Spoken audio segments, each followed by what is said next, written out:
During that wait, I suffered a lot of pain because all I could remember was Kevin Sullivan beating on me, and I was seeing him through a film of my own blood.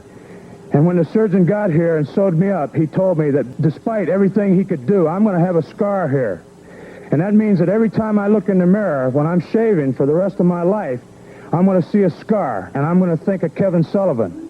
And that's the last memory I have of him, is him pounding on me, and I cannot go to my grave with that memory in my mind.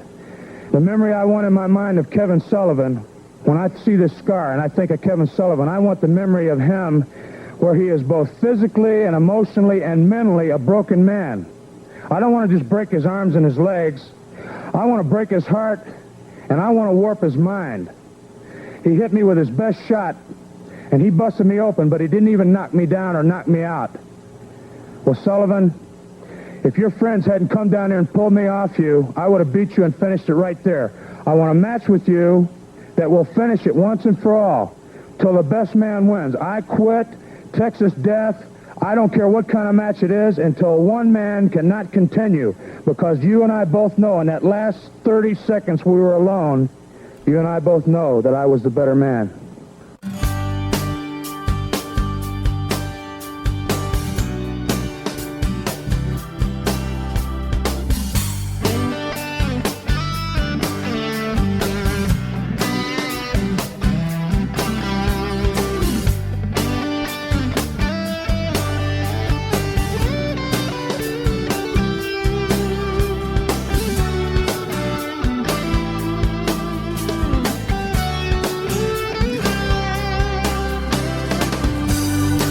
Hey guys, and welcome back to the Wrestling Stoop with the legend himself, Bob Roop. And I am your co-host, Ray Russell, along for the fun ride. And I hope you guys had a happy and safe holiday weekend. Yes, hope everybody had a Merry Christmas, Happy Holidays, Happy Boxing Day. Hopefully everybody had a great time here as we close out 2023, heading into the new year of 2024. And this week, oh man, do we have a show in store for you. Now, every show is a fun time here with Bob, but this one specifically I've been looking forward to for many reasons, as we are going to kick the door wide open on the narrative that Bob Roop attempted to steal the San Francisco territory. There's so much more to that story that's always left out. And for those out there who consider themselves students of the game, potential wrestling historians in training, if you will, wanting to be educated on the history of the business, this is the episode for you. Because we're going to talk about everything that led up to Bob's departure from the San Francisco territory, courtesy of promoter Roy Shire. And believe me, guys, if the only story you've ever heard is the one that goes around on the message boards or on other podcasts that shall not be named here, then be prepared to finally be informed of the entire story. Because if that's all you've heard, you only know about 5% of it. Stay tuned. As also this week, we're going to talk about the conclusion of the epic feud between Bob Roop and Kevin Sullivan. 3 more months worth of storyline to go. 3 more big matches on the horizon at the Cow Palace. Going to draw over 12,000 strong all the way through the end of the year between Roop and Kevin Sullivan. Going to finish that out. And then we're going to head into the big story here involving Bob Roop's departure from San Francisco. But first, just a friendly reminder, guys, that you can listen to the Wrestling Stoop with Bob Roop and our sister shows like the Wrestling Memory Grenade, currently covering the 1988 and the WWF project, and also the Regional Wrestling Podcast, where we talk the territories. That's right, guaranteed 100% territory talk each and every time out there on the show. Got 3 projects going on right now on regional wrestling, including 1981 in Georgia with Jamie Ward, 1986 in Bill Watts' UWF with Roman Gomez, and now Memphis 1985 with the likes of Steve Crawford, and most recently, Gene Jackson has joined the show. Be sure to check those out. And you can listen to those shows and more, all part of the WrestleCopia Podcast Network, located over at WrestleCopia.com. That's WrestleCopia.com, and anywhere your podcast streaming needs are met, from Apple to Spotify, Google, and beyond. And be sure to follow me on social media, guys. You can follow the brand over at X, formerly the Twitter. You can find us there at Wrestling Grenade. That's at RASSLIN Grenade. Also, follow and like us, Facebook.com/Wrestling Grenade. You can follow us there for all the latest goings on here at the WrestleCopia Podcast Network. Plus, I'm constantly adding old school video clips and pictures from throughout wrestling history. And hey, don't forget to friend Bob Roop over on Facebook.com/Poor Bob Roop. Bob, looking forward to hearing from each and every one of you. And while you guys are at it, why not stop over to YouTube.com/Wrestling Grenade, where I try to upload new old school footage each and every week. And of course, now would be a tremendous time to become a WrestleCopia patron, guys, talking about that $5 all access tier.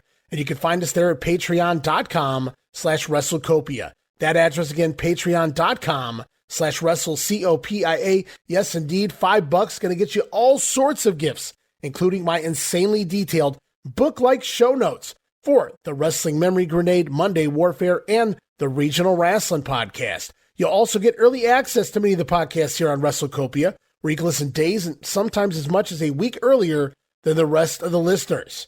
Then from there, it's remastered versions of the earliest episodes of The Grenade Show covering the 1989 NWA project. Includes enhanced sound quality, plus new content and conversation never heard before. But that's still not all. You also get digital downloads for your viewing and reading pleasure. And as of this week, this holiday week, I have given the gift of doubling the digital downloads this month, something like a couple dozen, maybe more, new digital downloads here in the month of December, all for your viewing and reading pleasure. And of course, here, part of that $5 all access tier, it's also the Patreon exclusive watch along series covering many past WWF and WCW events. And as I said, all of this for the low price of just $5. No subscription, cancel anytime. Give it a try for just a month, guys. I think you'll like the content that I offer, and every penny of it goes right back here into paying the bills at the WrestleCopia Podcast Network. So please, if you can, help keep this brand up and running for the months and the years to come. All right, guys, it's time to jump back into things as we finish the story of 1977, Bob Roop's entire year in the San Francisco territory.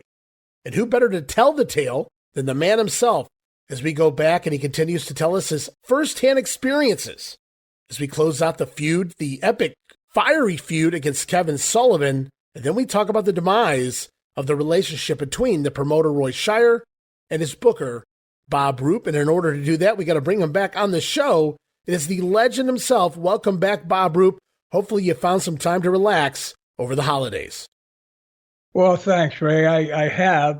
I tell you what's really nice is not having to wake up at 4:30 in the morning. But on the same token, I'm a widower. My dear wife passed away a while back, and we have a bachelor pad here, and with the addition of a cat. Folks out there, you hear my cat, I'm sorry.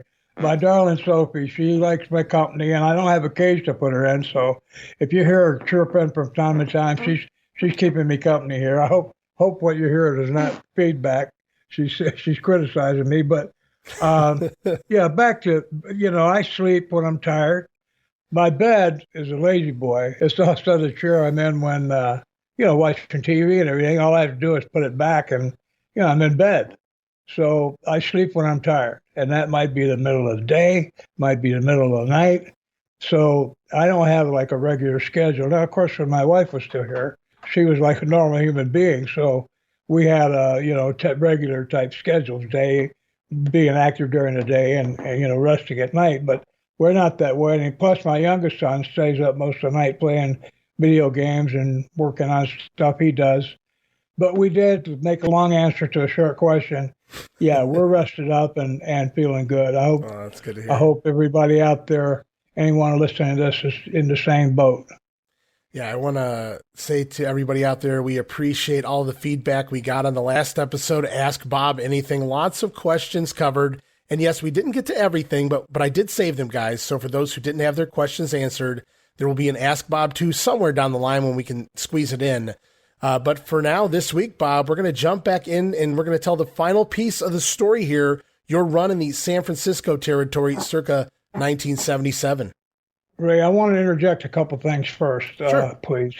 For fans out there, although it can't be very satisfying, your question might be answered not by the question itself, by our normal going through what we're going to divulge over the next years.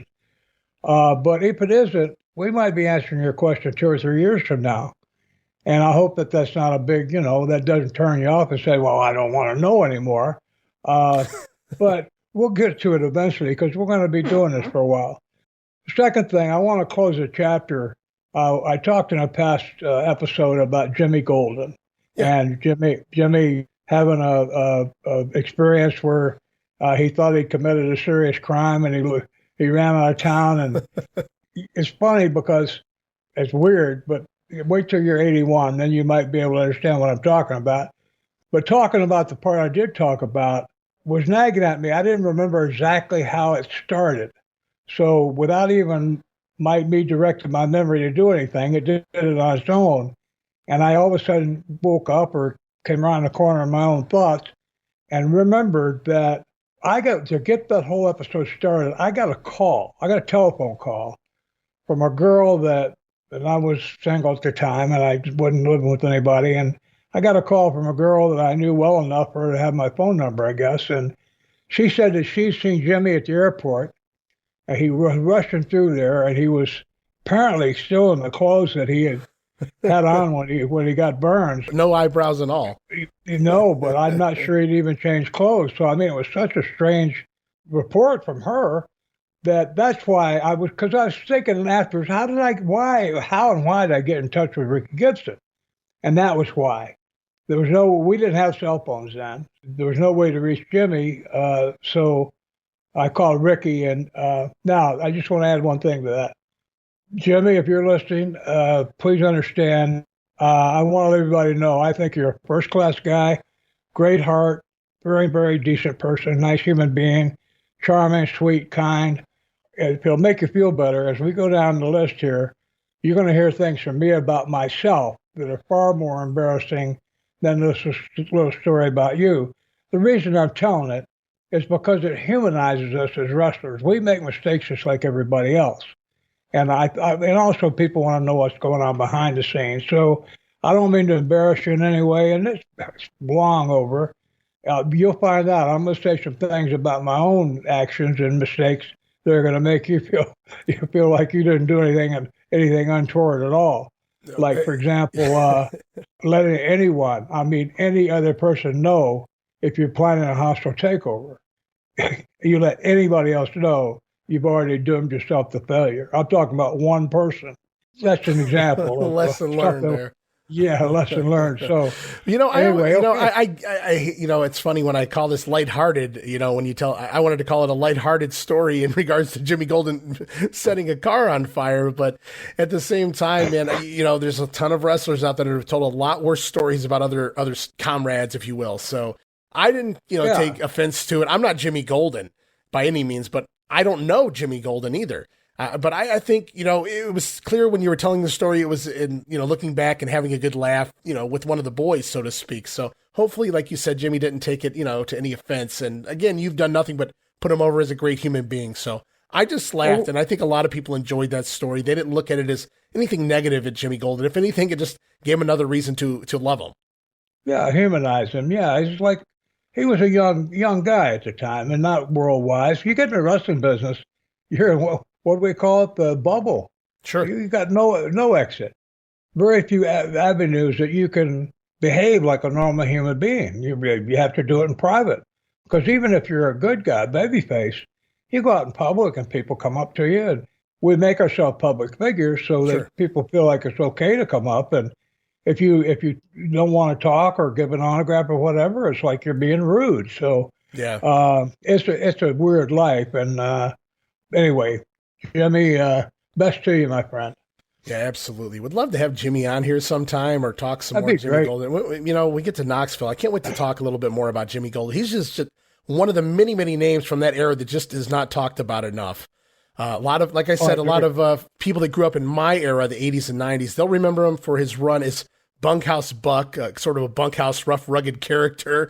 Definitely not the handsome man of the 1970s and even the 80s, the way they had him with the cow lick and the 5 o'clock shadow there wearing the long johns as a gimmick in WCW. But at least he got a payday there, working alongside his cousin, Robert Fuller, who was his manager at that time in the 1990s. So, Yeah, I can't wait to talk a little bit more about Jimmy Golden down the road. But Bob, we've got so much to get into this week on the San Francisco territory because we're going to close out your feud with Kevin Sullivan. But then what everybody's been waiting for, the true story, the real story, the facts, guys, behind what really went on in the Roy Shire territory, the fallout between Bob Roop and the promoter Roy Shire. Can't wait to get there. And who is Louis Miller? You guys will know all about Louis Miller before this episode is over.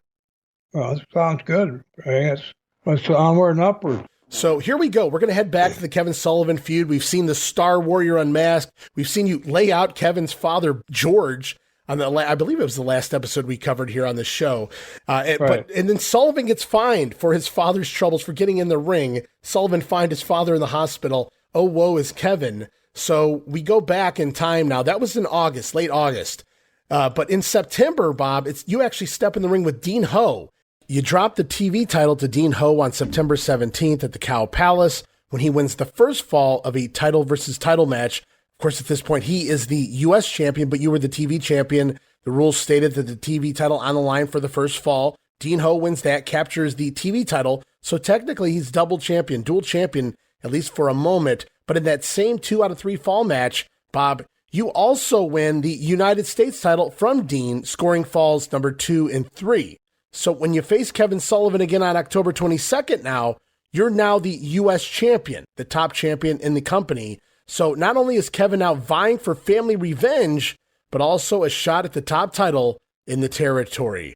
And as the October 22nd title match went, a 2 out of 3 fall encounter between the champion Bob Roop and Kevin Sullivan, it would indeed be Kevin scoring the first fall over you, Bob. But on the second fall, the match broke down into a wild melee between you two. And it finally came to a head. The gloves were off. You guys were throwing down, not adhering to the referee. Just a wild, bloody, knockdown, drag-out brawl. What Jim Ross would call a slobber knocker, folks.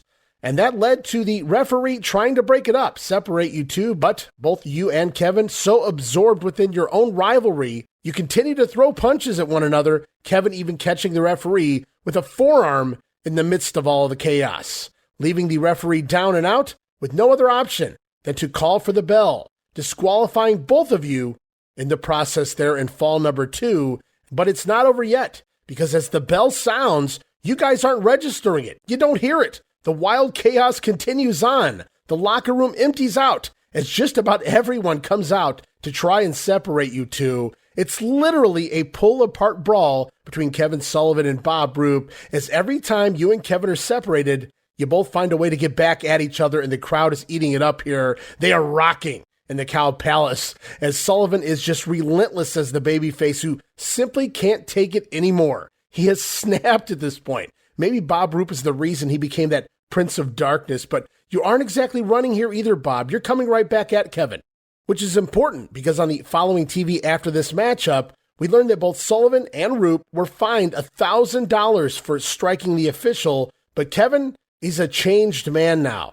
He just seems different. Doesn't seem to mind the fine this time around. He complained before when he was fined for injuring you. He complained before when he was fined for his father getting involved in the match. Poor dad. Not only is Roy Shire not covering the hospital bills, but he's charging Kevin Sullivan $1,000 for his father getting involved. And now this time fined again, as are you, Bob. But this time Sullivan doesn't seem to mind it. As he also pointed out here in this promo that for the first time in the history of the U.S. title, that the champion, you, did not score a single fall in the championship match. And remember, it was Kevin winning the first fall and then that double DQ to end the night, giving Kevin momentum for a rematch and another crack at the gold. Now, Bob, you also went on TV that same episode, and you all heard a brief clip of this promo at the beginning of this week's show. I played it a couple weeks back as well.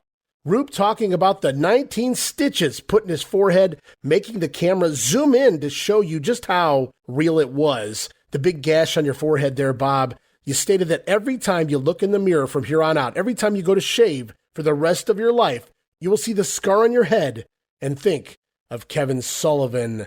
Now, this is what gets interesting. Kevin Sullivan a changed man, but so is the champion here, Bob Roop, because the heel Roop no longer playing games, no longer faking injuries, hiding behind a mask, no longer running. He doesn't want to break Sullivan's bones. He wants to break his heart. Warp his mind, you said, Bob. I wrote, wow, That's deep shit. Roop wants a match to end this thing once and for all. To see this clip of this matchup is actually out there, and I put it on my YouTube. You guys just going at it. The pull-apart brawl, it was a wild sight, and by all accounts, you can hear it right there on the video, the crowd going nuts as you guys just want at each other. Well, I wish I had. I didn't look at that one. I looked at some, I told you earlier in private. Mm-hmm. I looked at some today. I looked at the one where I gave his father the shoulder breaker, and I agree with you. The way I had to give it to him, I couldn't get my arm around him, my right arm, so I had to keep my right arm in like between his legs and holding my left arm, and it looked like I broke it. It really did break the shoulder. Right. But again, I didn't. I was able. He wasn't that big, I mean, he was less than 200 pounds. I was able to hold him, and just kind of gently put him down. Uh-huh. That was some heady stuff, and. I remember the interview now because of the fact that I remember the part every time I look in the mirror. That was an effective interview. And, we came across as serious, like dead serious. And the people out there, not to put down any like Ray Stevens, my God, you can't put him down, or Pat Patterson, both of them, geniuses. But after 10 years, 5 years, 2 years, I don't care how mad you get in an interview. I mean, you can't. There's only so many ways you get mad. Right. We've seen it before. They've seen it before, and you get in a law of diminishing returns. So with us, we were fresh. They were seeing this for the first time, and they had no background on any of us at all, on, where we came from and who we were, and the fact that we had our credentials out there in the ring. I mean, the matches, what I've seen, I see lack of experience compared to like later on in my career for both of us. But as far as the work itself, there weren't any big gaffes or mistakes or exposés in our work. It was seriously believable. Yeah, and the ideas, all those ideas, I'm not sure where all of them came from, but it doesn't matter. If we were a brain trust, whatever it was working. And, again, I had the wherewithal to be able to put it out there. So I'm always a producer. A producer hires a director and, all kinds of people, a photographer and all those different things to film the show, whatever he's producing. But he's the one that makes it happen. He produces it. So that's what I was doing, as well as some directing and, that sort of thing, and being an actor in it, of course, myself. But, that was the behind the scenes role that I played that. And the only reason I mention it is not like a big pat on the back, but Kevin could give me his ideas about our angle, and then he'd go watch TV, take a nap. Dean could call me or talk to me about, and then he could go on. Alexei Smirnoff could give me his ideas, whatever, then he could go have a beer. I had to take all that stuff and figure out how to place it, what order to place it in, what to stress, what not to stress. Should this be red hot? Should this be lukewarm?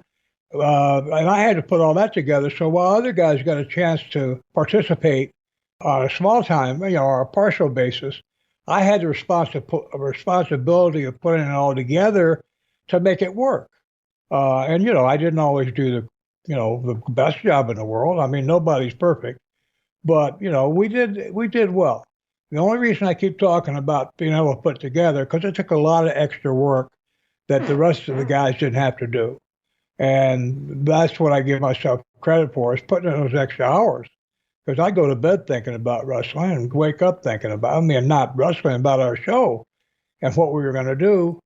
Yeah, I'm glad you like the intensity. I look at my interviews from those days, and they were intense. They were dead serious. I believe me, and well, Bob, you act like it really were bad, but I don't think Kevin potated me that bad. But yeah, it was good stuff. And the fans out there, I don't know if I told you the one about a fan coming up to me back in the tunnel in the back where we dressed. I was out there for some reason by myself, or maybe I was getting ready to leave, and this guy came out and he said, but I was a heel, of course. This guy says, "Hey, Bob, we really like the shit you guys are doing now." That's exactly what he said. Pardon my language, folks, but we like the shit you're doing now. Well, Well, it's a compliment, I mean, he said the shit, like he's not saying we like the great show you're doing now. That's not Right, what he right. said. Well, you He can't said, break kayfabe, so you're a heel, yeah, and you don't want to sell that it's just, doing shit out there. But at the same time, that's got to make you feel good a little bit inside, like, yeah, I know we're doing all right. well, it was a guy that looked about 45. He obviously is intelligent. He was, Sure. he was congenial. He was complimentary. So I said, well, I'm glad you do. Keep coming. I mean, he was telling me he was smart to the business. Right. He was saying, oh, you guys are really mad at each other, aren't you? No, Right. we like that shit you're doing. So, yeah, that's the best compliment you can get. Somebody saying, hey, I know it's not real, and I'm still coming. For fans, that's the best you can get. It's supposed to, at the time, we were still before the promoters, not me, ladies and gentlemen, not me, but before the promoters, Vince McMahon and Roy Shire exposed the business for being a sports competition. Yeah, sports entertainment. Yeah. Yeah, I wasn't the first, at least if I was. It didn't come out until about 25 years after those guys. A lot longer than that. But so I love the fact that a lot of this video footage actually exists because you hear so many stories from so many old, I don't want to call them old timers, Bob, legends, really, that talk about, oh, we had the house packed or the crowd was going nuts. And a lot of times, they tell some stories. Everybody has a fishtail, right? But Right. I love that the video is here. So when we say this happened, you can simply go to YouTube and see that, no, this happened. There were over 12,000 fans in that arena. They were rocking. And this was huge. You guys doing the pull apart, the locker room emptying to pull you guys apart. And of course, from there in the kayfabe world, promoter Roy Shire sees the issues boiling over. He heard the cries of both you and Kevin Sullivan, and a death match is then booked for the next Cow Palace card in November. No disqualification, no stopping for blood. Falls do not count. Much like a Texas death match, it's the last man standing who will be determined the winner. We're now 4 months into this feud and fans waiting for that next match. Wow. And if there wasn't already enough to draw a hell of a house next time around with that death match, you guys continue to add pieces to this story in the interim. The next piece being a young man we touched on a few weeks ago by the name of Barry Orton, Barry O. So Orton comes in working underneath as a babyface for a couple of months. Then on November 5th TV, Barry teams with Kevin Sullivan versus the duo of Kurt and Carl von Steiger. And during the matchup, Orton winds up turning on partner Sullivan, attacking him, and delivering a pile driver, laying Kevin out. Are you guys confused out there? Well, you won't be for long, as Bob Roop makes his way out for an interview after the matchup, explaining that Barry O had been working undercover, if you will, as sort of a bounty hunter for Bob Roop here, earning $5,000 for his attack here today on Kevin Sullivan. Orton was just waiting for that right moment to soften Kevin up before that big death match between Kevin and Roop. What a cerebral move there, Bob. Dastardly. And make no mistake about it, that match will indeed still go down, still take place November the 12th. The death match I'm talking about, as Kevin returns later in the same program after taking that pile driver. Sullivan now rocking a neck brace. He admits that Roop and Orton, they got one over on him. They got him earlier. They hurt Kevin, but they didn't finish the job. And that's where you made the mistake, Bob. Kevin states that he won't make the same mistake in the death match because he can't be disqualified. He will do anything he wants to Bob Roop, and he wants to hear Bob beg for mercy. He wants to hear Bob apologize for everything he did to Kevin's brother John and his father George. But even then, that still won't be enough to keep Kevin from ending you. I wrote, wow, great promos leading into this. That's what sold the house back then. We're missing these kind of promos today. Just absolutely master stuff here from both ends. And all this attack did was give Kevin yet another reason for revenge. More motivation, indeed. Boy, the booker for that territory must have been a genius. My God, that's some good stuff. I'm telling you, it's not like this. It's not like you already don't have a 5-star cake in front of you for every sellout at the here or near sellout at the Cow Palace. But you guys have to add some sort of a layer to it every time. It's amazing how much is added in here. No wonder you guys were packing them in. Yeah, it was a really heady time. This stuff. Back to what you said a minute ago. You said that we we're shooting from the shoulder. We were leveling with people. Like you say, every wrestler, when he tells a story, it's always a sellout. I mean, the show was always a sellout in every story. And we talked about not only was it not a sellout, you gave direct numbers, 4,300 for a couple of shows in a row, and then move, up the Quickly card. jumped to 12,000. Yeah. Yeah, and I talked about going down the aisle, and the last 4 or 5 rows of seats and the downstairs on the floor were empty. I mean, we're not saying, we're not trying to create any false, narrative here. It is what it is. And in fact, you can't, what difference would it make? If it was a sellout, well, what was the next show? Was that also a sellout? Because, see, that's what happens. Sometimes you can have a sellout. When we get to Australia and Jim Barnett with the Fullers, I'll tell you about that one. Sure. But again, it was good times. It was a way to use Barry. He was, I mean, it was, when you talk about getting him over as a heel, it was perfect. And I didn't originally bring him in that way, but it worked out. It was just perfect. Now, Shire, getting him to go along with this stuff was difficult sometimes because he wanted to figure out some way to try to take credit for it. And, I said, I don't care, Roy. You can tell everybody you did it. I don't care. But, as long as it's what we do. And so I saw that one thing I did see and was very, not astonished, but when he came out there to tell Kevin that he was being fined and all that kind of thing, he looked like a sane, reasonable, right, human being. He didn't look like I never saw him that calm. Every time I saw him, first thing he said is he's got a problem. He's got something he wanted to bitch about. The other thing in avoiding Roy, I couldn't, at TV, he was there at every TV. If he said he wanted to see me, there's no way I could say no. I had to go see him. But I started out right away. When he would call me into the office to talk to me, I would delay until there was like 15 minutes left before showtime. And then I would dash in there. And the first time I went in, like the first week after I'd left him in San Francisco instead of carrying him to Fresno. Now it's the next week at TV. He calls me in there and he starts like, and I cussed at me, but gee, idiot, this, that, blah, blah. I said, wait a minute. I said, first of all, let's get something. I need to settle something with you. I worked out here 4 or 5 years ago, going through on my way to Japan, and you told me you were going to pay me, of course. And I never got paid. And he stopped, he shut up, he looked at me. I'm talking about money now. And I said, yeah, you owe me, it was $25, right? I said, you owe me that money. And he said, well, I said, before you completely deny that, let me add up. Over the years, in the dressing room talking to other boys, I've also found out other guys got stuff like that too. So maybe you make a habit out of it. He said, well, I got people that do that for me. I said, you got people that pay everybody? I said, you don't make the payoffs? Oh, no, I make the payoffs. I said, well, what do these other people do for you?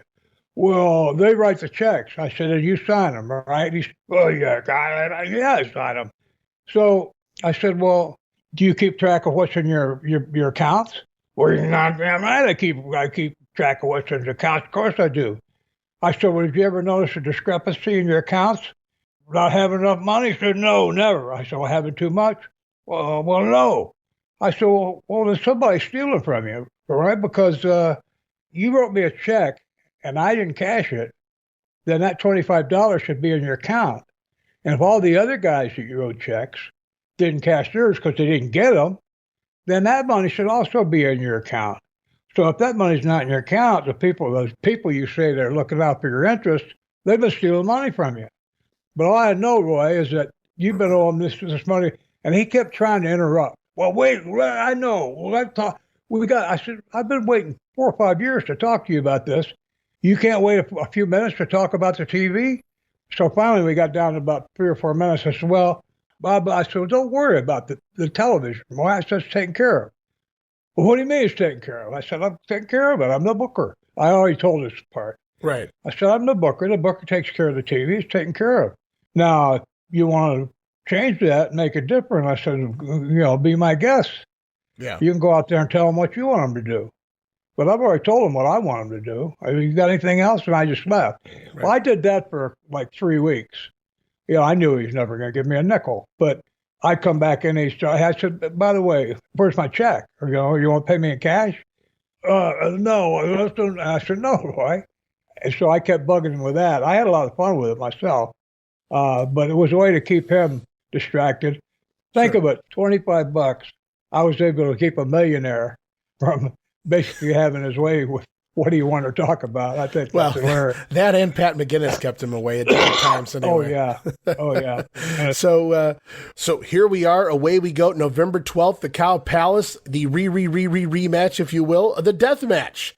As the war rages on, you guys both enter this thing like caged animals released into a fight pit. You guys want at each other. You beat each other senseless, bloody, battered, exhausted. Your legs wobbly. And the realism told here by all accounts from the fans that were in attendance made this feel as real could get, the way you guys were selling. And while there would be no stopping for blood, no time limit, no disqualification for anything you did with your own two hands, you have to remember foreign objects were technically still barred from being used here in this matchup. So naturally that meant that the heel Bob Roop would find a way to sneak one in and use it.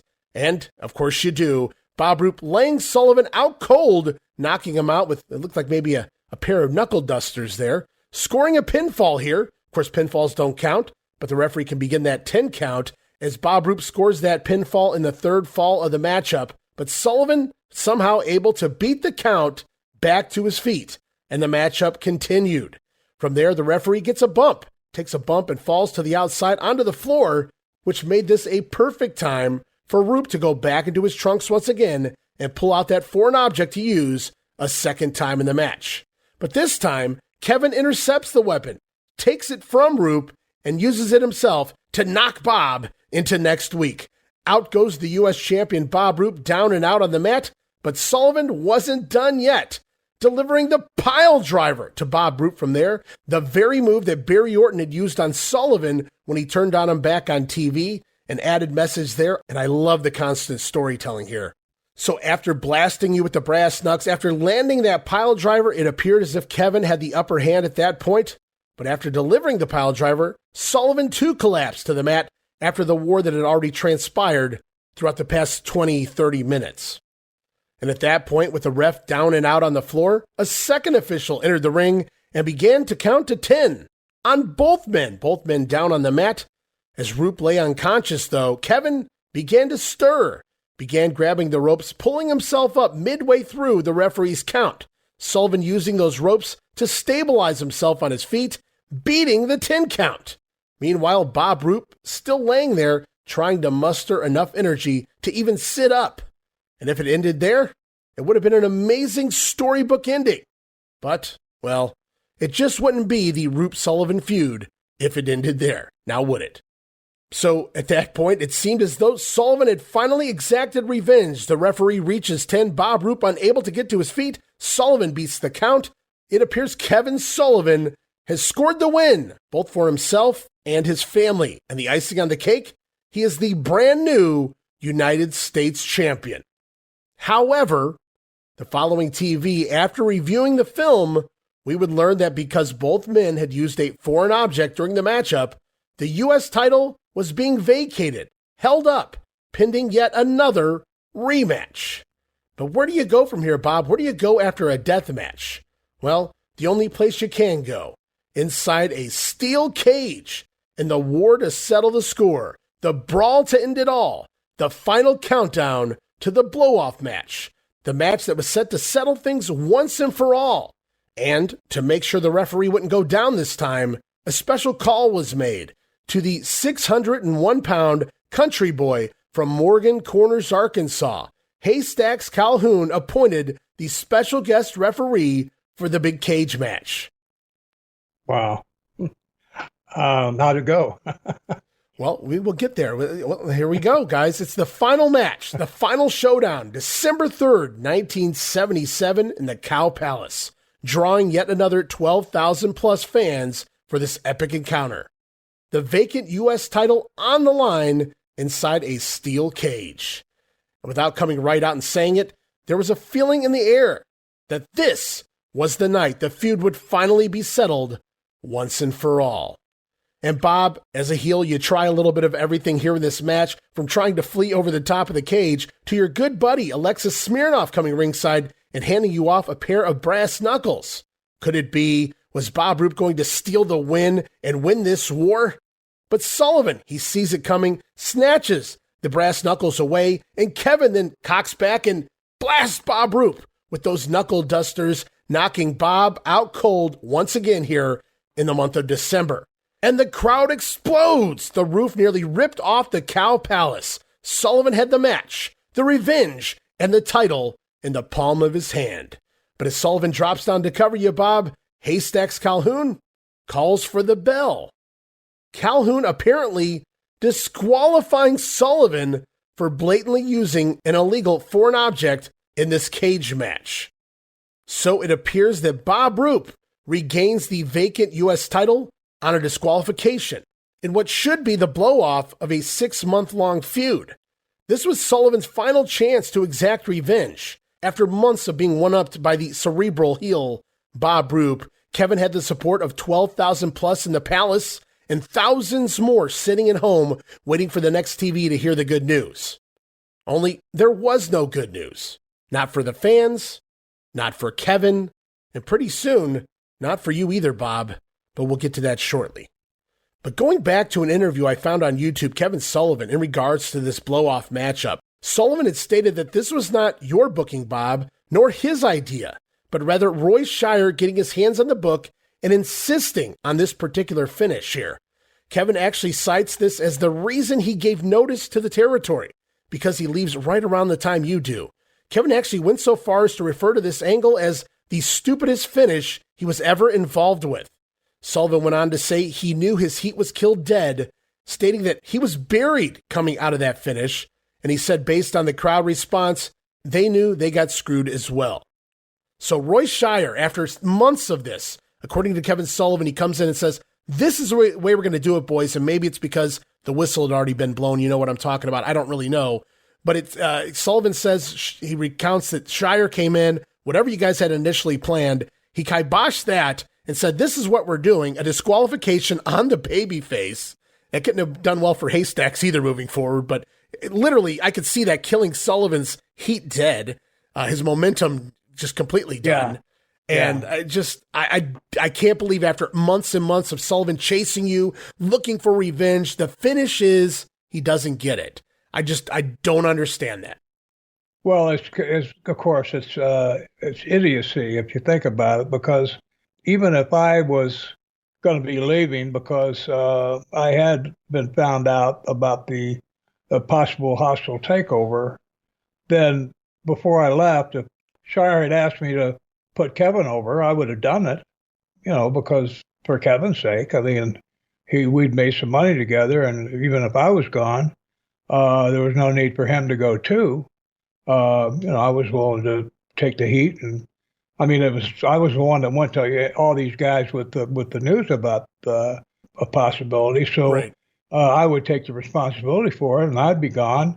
But he could stay there and make some money and make everybody else some money. So they should have had him beat me right in the middle. I have no idea. Again, I was never real impressed with Shire's, his mentality about the wrestling business. The shows I saw him run, I thought were terrible. And again, there were very few fans there, and the ones that were there knew what was going to happen. So, I mean, again, being predictable in pro wrestling is death to ticket sales, and it's horrible for the wrestlers because the fans that are there come to hoot at them. They come just to laugh at them and make fun of them and yell boring and figure out ways to try to make them run around. If you yell boring at wrestlers long enough, you can get them to start running around doing crazy stuff, right? To try to get fans to get with the program. And places like Philadelphia, you never will, unless you have the psychology to do it. You can run around all day, and they'll laugh, think, well, we've really got these guys running around. we'll just keep doing it. You gotta act like they're not there in order to get their attention. So. And, I apologize for not being able to talk more about the matches themselves, although you can see them. You can see what happened. And at least some of them, and Right. that speaks for itself. It's not just that it's been, 45, 50 years. It's not just that. It's just that the matches that went well, I don't remember them because you do. I mean, when you've gotten 5,000 headlocks on people, I mean, how can you remember a specific one? Right. Yeah. It's just like Boy, the way we did that headlock into the head scissors last week, that's the one I'm going to remember forever. Yeah. Yeah, unless the guy's head comes off, or maybe he's got a toupee and that There comes you go. off. There you go. That would be different. But and then I'd remember something like that. But again, and not just that. Because I was a booker in these territories, I watched all the matches. So not just my own match, but watching all these other matches, I saw so much stuff. It's hard for me to remember every detail of the matches I had. If they went well, I don't even remember working with Pat Patterson. And I told that one before. And who would think you could forget about working with Pat? But the match went so well, there was nothing to remember about it, really. And I wasn't a mark to say, oh, I'm a big stud, I'm a pro because I work with so-and-so. I will ameliorate that, or I'll add a codicil to that I was thinking the other day, I'm still hot about, we'll get to this with Shire, but him getting me suspended by the California Athletic Commission. We definitely have that on tap. And not being able to work with Andre in a single match at the Forum. Imagine that. My first match at the LA Forum was Andre the Giant. Well, I think that would have been the Olympic Auditorium. Yeah, you're right. I'm not good with places. So that would have put me up there with anybody in the business, as far as being a main event guy and a headliner. And I was still fairly young in the business. It takes 10 years to learn the business. I'd only been in it about 8. So, to have gotten that far that fast would have been a real something I could still talk about, tell my grandkids about, I worked on a single match with Andre the Giant. Right, yeah. I love the revisiting you guys did throughout this entire thing. It sucks to see that's the way it ended. It wasn't neither your nor Kevin's fault. Unfortunately, you guys were just a victim of circumstance there. And the fans were a victim as well because, they followed this thing. They were paying for the tickets every month, waiting to see Kevin get that 1, 2, 3, and it was never meant to be because Roy Shire comes in after seeing what you guys had done and just, to me, ruins the whole thing as a fan. But the consistency in the storytelling throughout, you didn't verbally explain everything to the fans. You didn't insult their intelligence. Why did Kevin Sullivan use the shoulder breaker on you? Why did Sullivan pile drive you after Barry Orton had pile driven him? Why the foreign object was back again in December? You let the fans soak it in for those moments. So you're telling stories visually and letting the fans put it together. I love that. Well, I thank you for that, Ray. And and another thing, as a professional, I'm proud of the fact that we gave people their money's worth. We went out there, we didn't do 3-minute, 4-minute, 5-minute matches. I don't want to knock anybody, but, Dusty Rhodes, I guess I'll knock him. Now, he might have been able to, what you could say in defense of Big Dust is that maybe in 4 minutes, he was able to give fans what it took me 20 minutes to give because he wasn't telling a story. Almost every match with Dusty was like a blow-off. By the time they got in the ring with somebody, there was already enough heat between them that he could start his comeback from the tie-up. Steve Kerr and I got to that situation. That's a great place to be because you're at the final chapter and the rest of the book was already read before you got in the ring. And that's nice. Instead of having to start out at, chapter 1 and build up to that final chapter, that's great so that Dusty could do that. It actually is a tribute to him. But I don't think if the fans in California would have liked it if Kevin and I went out there and did an average of like 6-7 minutes in those main events instead of 20, 25, 30, whatever we did. And, we weren't laying around in holes either. We did get some holes and, you punish them and you do things like I'd have a hole in Kevin. I'd use the ropes or something to try to, get extra leverage to try to make him give up and, to build my heat that way. But we gave him action. And both of us were fit. We were both hungry.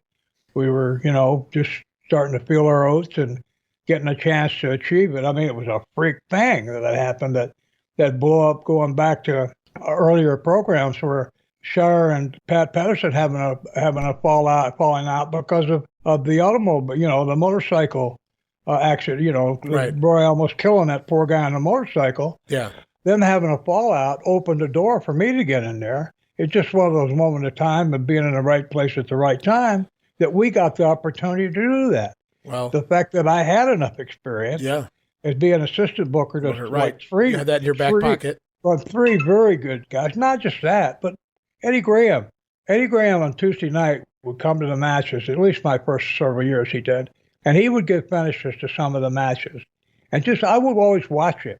You know, he'd act out, he'd work, he would act like he's just coming up with it just that second. He already had in mind what he wanted to do, but I mean, he wouldn't talk about, hey, you hit him with a backdrop and pin him. He would say, hey, he'd give like 4 or 5 false finishes. You know, he'd build it up and like, he would be acting out. He'd almost tell you the timing, and then you wait a couple seconds and you recover a little bit. And then I watched him doing all that. Well, now that was just at the Tampa matches. The people, the bookers in the office had Eddie Graham there conceivably, I mean, possibly all day, every day, to pick that mind. So when I was working with them, even if Eddie wasn't there, maybe his input was going into something that the bookers and I were talking about. So the only reason I'm saying that is it'd be like if you're in politics, it'd be like having Henry Kissinger as part of a seminar that the guys that you're dealing with, your professors, went and had a seminar with Henry before they came back to give you their new outlook. So by having that, out there as a booker, I had all these great ideas and nuances and timing and all these things, just waiting for a place to use them. And again, having given Kevin credit, Kevin in this situation is starting out on top with us as we go down into the future. Maybe it doesn't stay that way, but for the moment, I looked at the interviews that Kevin was making. He was fresh-faced and young, and his youthful exuberance was there, and he was hungry, and he was really vibrant. He was very good.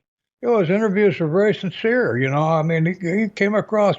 I liked him much better as a babyface than as the devil, the prince of darkness. But that's neither here nor there. Those were heady days. I like my interviews too. I was able to come across as just this real jerk, but with some credibility. I mean, I wasn't the crybaby cannon guy I talked about, Right. But at the right time, I'm going to back up. Now, if in real life some guy came up to me at the grocery store and said, I'm an old wrestling fan. When I was at the Masters 40 years ago, on one of your Masters, my son got crippled, and I'm here to make up for it. Well, I'd be pretty alarmed. I'd be pretty alarmed now at the grocery store. Sure. So back then, with being able to come in to Kevin and say that, you crippled my little brother, that's good stuff. That's a nice way to create an instant angle. And he ran with it. He came up with it. He even produced his own father. I mean, what more can you ask from a guy? No, yeah. I think I would have liked to get a picture of Mom, see what she looked like. If she was really attractive, maybe I could have done something with her too. I don't mean anything untoward, but just having some fun, man. It was a hell of a feud just from beginning to end, like a half a year, 6 months here, and you guys just kept selling out. It never waned off once you got going. It was just an amazing time, but as all good feuds do, they come to an end, whether we like the finish of that last match or not. Don't blame Bob. Don't blame Kevin there. Blame Roy Shire. Speaking of Roy Shire, Bob, now it's time for the rest of the story here this week, as we get into the demise of your working relationship with the promoter himself, Roy Shire. And this is where we correct the false narrative that's been floating around for nearly a half century now. If people like factual accounts of historical events, this is something you won't want to miss. But before we talk about the promoter Roy Shire, this is an excellent time to discuss a fellow co-promoter in the San Francisco territory, and I'm talking about a guy by the name of Louis Miller. In fact, wrestling historian Phil Lyons described Miller as a promoter. He said, Louis Miller was one of the longest-running pro wrestling promoters in history, having promoted shows in a span of 49 years in over 20 different towns across California, booking the likes of NWA World Champions and megastars like Jim Londos, Gus Sonnenberg, Lou Thez, Buddy Rogers, Gorgeous George, Antonino Rocca, Andre the Giant, the Grahams, Ray Stevens, and many more. Now, the man who wrote that, Bob, Phil Lyons, had inquired, and I wanted to ask you myself as well, if you could maybe share a good Louis Miller story Do you have a good story, or can you at least describe Miller the man? Without getting into the story we're about to jump into, without talking about any of that yet, can you give the people out there an idea of who Louis Miller was? Because his name isn't talked about a whole lot. Well, unfortunately, I can't give you a lot of detail. Louis didn't come around a lot. I mean, he was at the shows. He promoted Sacramento, right? Yeah, Sacramento and a few of the other towns as well, yeah. Yeah, but he was a good guy. I mean, he was a nice man, and I don't know if Roy Kent went to Sacramento or not. Probably not. I don't remember, but whenever he was around, I know that Louis didn't come to the TV.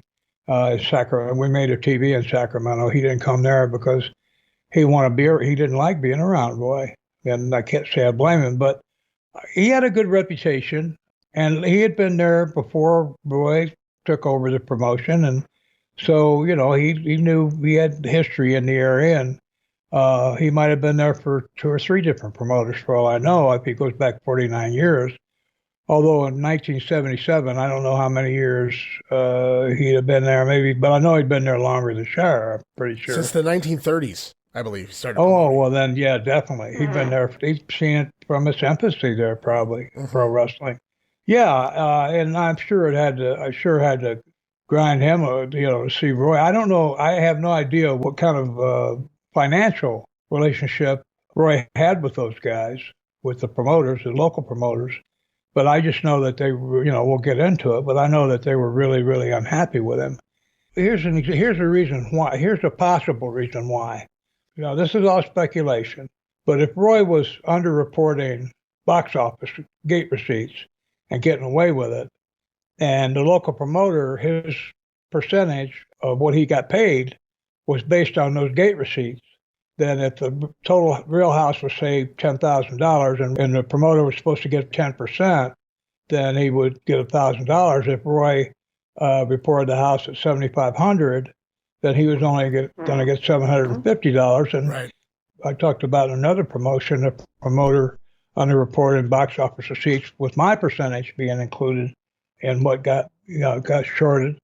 So that would give those guys, those local promoters, every reason in the world to, despise Roy, resent him for, you can say, hey, you can steal from the government, you can steal from the athletic commission, you can steal from the tax man, you can steal from the buildings and all that, but don't steal from us. Right. We're in all this. We're in this together. I'm doing the local promotion for you. I'm getting the ad in the paper, making sure the TV runs, and making sure that everything's right with the building, and making sure there's no conflicting things going on that we need to know about. And I'm doing all the things at local promotion. And plus, Roy, if you're Louis Miller, plus Roy Shire, I was doing this while you were still learning to lace up your boots. I'm glad you mentioned all of that as a local promoter, what they have to do, because there's probably a lot of people out there right now saying, wait a minute, I thought Roy Shire was the promoter of the San Francisco territory. Well, just like most territories, there was more than there's one big time promoter, right? The guy on top, but there was guys running a lot of the local towns, the spot shows and things like that. Over in the WWWF and scenery, you had Phil Zacco, Arnold Scullin, Gorilla Monsoon. Down in Georgia, Barnett and the boys, they had Fred Ward, Paul Jones, Charlie Harbin. Here in San Francisco, Louis Miller was one of the additional promoters in the other towns outside of that main city of San Francisco. Right. Well, I mean, say you're the promoter, you're handling everything yourself. Sacramento calls, there's been a strike and there's no building employees because the custodians went on strike and the building's not going to be available. And then as you hang up and say, okay, I'll be over there, blah, blah, blah. Before you can leave, you get another call from Modesto or from, say, Fresno. The local television station said they didn't get the TV tape. What are you going to do about that? So one person can't handle all that. You got to have local promoters. And I want to address something right now. I talked about Don and Dottie Curtis in Florida and how I became good friends with them. Don was a promoter in Jacksonville. So when I went to Jacksonville and worked there, and I stayed with him afterwards, that's why, he would be at the matches, of course. He was a local promoter. But that's why I stayed with him and Dottie. And he liked being over there because he was away from the snake pit over there in Tampa. Jacksonville's a couple hundred miles away. So right. He and Dottie were over there in like a normal world. instead of being around in Tampa. Oh my God, Snake Pit wasn't just in that building; it extended everywhere. But yeah, you needed people like Louis, and I don't know the names. I've forgotten the names of a lot of the. There was a guy in San Jose. I can't think of his name, and I don't know who did Fresno. These local. You didn't see them all. Well, a lot of times you don't see the local guy because he doesn't need to come in the dressing room. He's in the box office. That's where he's at. He's in the box office. Or buy it, make sure nobody's double selling tickets. They did a. I'm not sure it was a book or a program or whatever. There was like 150 different ways you can steal money in a box office. I mean, unbelievable. I mean, one thing after another, that people working in the box office can steal money and get away with it. So yeah, the first job I ever had for Championship Wrestling from Florida was going down and watching the box office. Right, you mentioned that because nobody knew who you were yet. Yeah. So, if I'm the local promoter, that's where I'm going to be. I'm going to be at least cruising by on a regular basis to check out that box office. I thought it was necessary to kind of give everybody an idea of who Louis Miller was, because he's going to play a prominent part in the rest of this story here. And this is where it all starts, Bob, your fallout with the San Francisco territory and Roy Shire. Enter Louis Miller. For many years, Roy's co-promoter in Sacramento, as well as Stockton and various other towns as well.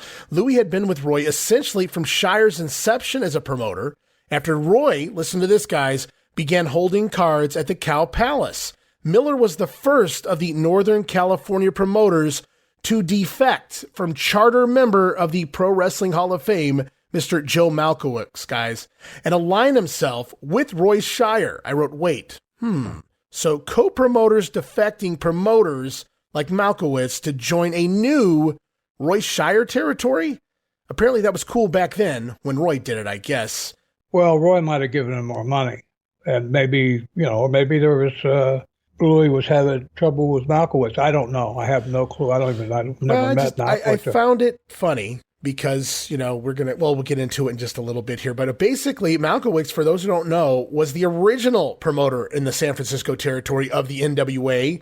And listen here. He started promoting in San Francisco, Malkowicz did, back in 1935 after sustaining a severe knee injury. So the NWA San Francisco wrestler, Professor Roy Shire, decided to move into promoting in direct competition against Malkowicz, sound familiar, defying the territorial boundaries decreed by the NWA. And in October of 1960, Roy Shire registered the Pacific Coast Athletic Corporation, a.k.a. his promotion here. And he begins to run opposition to Malkowicz, who objected this with the NWA. Shire, though, prevailed in the short-term territorial battle with his roster, built around the flamboyant aerial performer Ray the Crippler Stevens, proving more popular than the reportedly slower-moving heavyweights that Malkowicz was using at the time. And thus, less than a year later, Malkowicz folded his version of the NWA in San Francisco by 1961, and by 1962, Joe had passed away from a heart attack. Now, by all accounts, even though Miller and Shire had made tons of money working together here over the last couple decades, Roy was not an easy person to tolerate.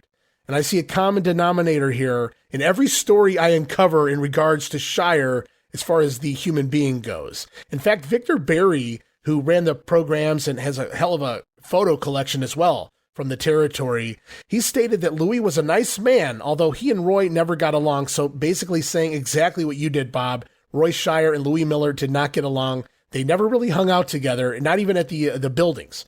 So Roy and Miller's working relationship became even more strained just a year before you arrived. Louis announced that he had secured business licenses and rental agreements for the Veterans Memorial Auditorium in Santa Rosa. And there had been like 3 years without wrestling in Santa Rosa, so he was taking a gamble. He said, let's get back in there and draw a couple thousand people. Acquiring talent from Roy Shire, Miller was scheduled his first Santa Rosa card, guys, in March of 76. The main event, listen to this, Don Morocco and Mr. Saito taking on Pat Patterson and Pedro Morales. Wow. So that was the talent he had to work with right out of the gate, Louis Miller, as he started running Santa Rosa. Now remember, guys, he had already been promoting Sacramento alongside Shire as well. So the first show in Santa Rosa reportedly sells out, as it should. Hundreds turned away.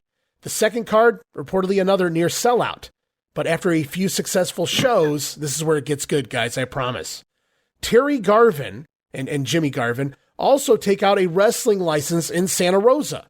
They begin promoting there as well. Wait a minute, running the same town as a current promoter? But I thought only people like Bob Roop did such things, guys. Terry Garvin has a negative aura around him, we already know that, but it wasn't for running opposition to long-term promoters. Again, this was okay when he did it back in 1976, apparently 77 the cutoff point, when that's not okay anymore. Well, either that or people simply never bothered to do their homework on this. I guess I'll go for the latter there.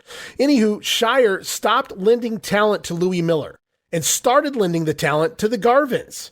Louis stating he was double-crossed by his longtime business partner. In response, Roy claimed it was Miller who had double-crossed Shire.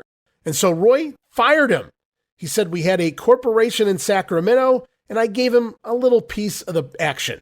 So Roy basically downplaying Louis Miller as a partner here, a co-promoter in certain towns. He says, I gave him a little piece, like it was a favor or something. Wow.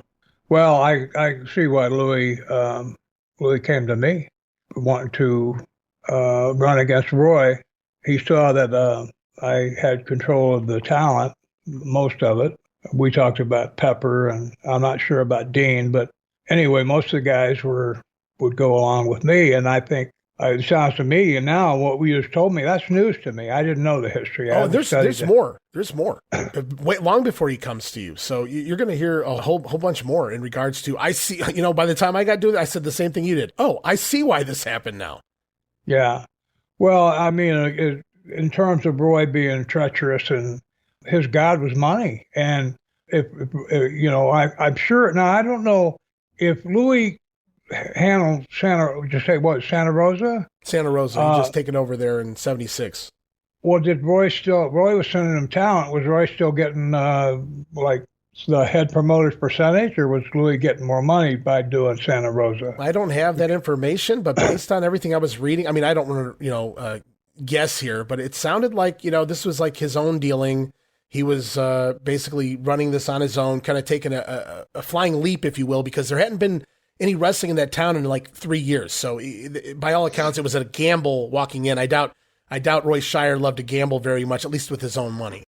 Well, I see another possibility. Now, Louis was still promoting some Sacramento, right? Yes. Stockton? Yes. So he has Sacramento and Stockton. And a couple other towns too, I believe. Well, think about a couple other towns, and now Santa Rosa, which is a big enough town that, you're talking about houses of multiple thousands of dollars. All of a sudden, Louis got the basics for a territory, doesn't it? He's got 4 or 5 towns that he can run on different nights. And if I'm Roy Shire, and I see that possibility, I'm going to be thinking about something like Terry Garvin and Jimmy Garvin myself, especially if there was no love lost between the guys. And I don't know how anybody could not lose any love if they ever had any for Roy Shire. Roy's the classic case. I'm kicking a dead dog here. I'm sorry about that, but Roy was an example of power corrupts. Absolute power corrupts absolutely. Roy had a little bailiwick. He had his own little corporation where he was like the boss. I mean, he could get rid of anybody, and without any consequences. There were no rules. There were no charters. There were no licenses that weren't except that were in his name.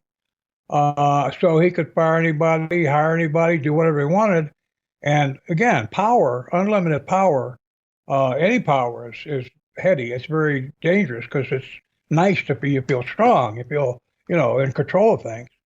So to have unlimited power, especially when you're maybe small in intellect, Roy was cunning, but he never impressed me with his intellectual ability. And I'm not trying to put anybody down, but, Roy's been around the world and all that. You think you just street smart, you learn a bunch of stuff. But, well, it's interesting. I wish I knew more. I can testify. You folks out there are going, well wait a minute, Roop, what do you know? You say you don't remember the matches. Now you don't know anything about the background. Well, this is what was going on before you even got to the territory. Yeah. So this was a long time coming. Right. I do know about the parts that applied to me. I mean, I remember most of the stuff. But But yeah, well, I'm not surprised that Louis came to me then.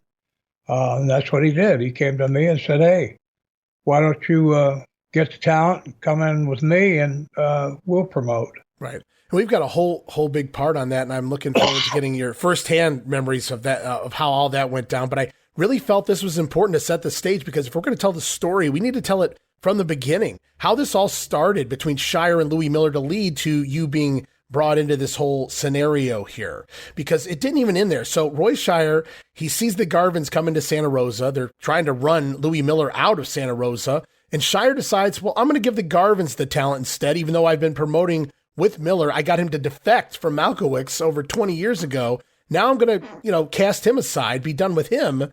And he decides he's going to start loaning out his talent to the Garvins in the town, referring to Miller as too old, stating he had no drive to promote the matches, claiming Miller only puts one advertisement in the newspaper, and that's the extent of his promoting each week. The wrestlers, they simply don't like that. They want a promoter who promotes.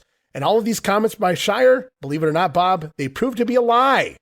Because based on research from West Coast historians, both online and within several books I've read, in reality, Louis Miller had run several ads in the Santa Rosa newspaper during the 2 weeks leading up to each card, and one of them being nearly a full-page ad every week. Louis also went as far as to follow up with the sports department at the newspaper to make sure they received the press releases, repeatedly even offering to take them out to lunch to make sure the results were covered in the paper. So it sounds like Louis was working overtime. Not bad for a 72-year-old guy here, heading into 1977, but that's not how Shire told the story. But Miller was also known to be in the habit of having his assistants put up posters advertising the cards all around town. You know the deal, the telephone poles, in the storefront windows, things like that. I'd say that's a lot more than one small ad a week in a newspaper, Roy Shire. Yeah, he was doing what a professional local promoter does, is as much advertising, putting up posters on telephone poles is, it takes work. I mean, you got to have someone do it, but it pays off. And the newspaper ads, of course. Now, the part about the wrestlers, that Shire's using the wrestlers don't want to have a promoter that only does one ad a week. Yeah, all the wrestlers living in San Francisco or around the San Francisco area were getting a copy of the Santa Rosa newspaper every week, every day, to check the ads that Louis Miller was or was not putting in there. Right. The wrestlers didn't know anything about what Louis Miller was doing. A wrestler reading a newspaper? Yeah. Well, it's not the connotations in it. Well, it was a joke. Yeah, I know. I mean, but even I didn't have time to read the paper once I started booking there. But in easier, slacker times, I did try to stay up with the local news in Atlanta and places. But Shire using the wrestlers is hilarious. You had tapes of him talking to his wrestlers, calling them SOBs and dumb bastards and all that. His boys, they were real happy with being his partners. So, it's just amazing that, he goes so far as to do all this out of nowhere, out of the blue, it's seemingly, to a guy that he had been co-promoters with for more than 2 decades. And this is Roy Shire, the man who took over, stole the NWA territory from Joe Malkowicz guys, and took all of his co-promoters. And then here he turns on one of the co-promoters a couple decades later, Louis Miller, inviting the Garvins into his working agreement here.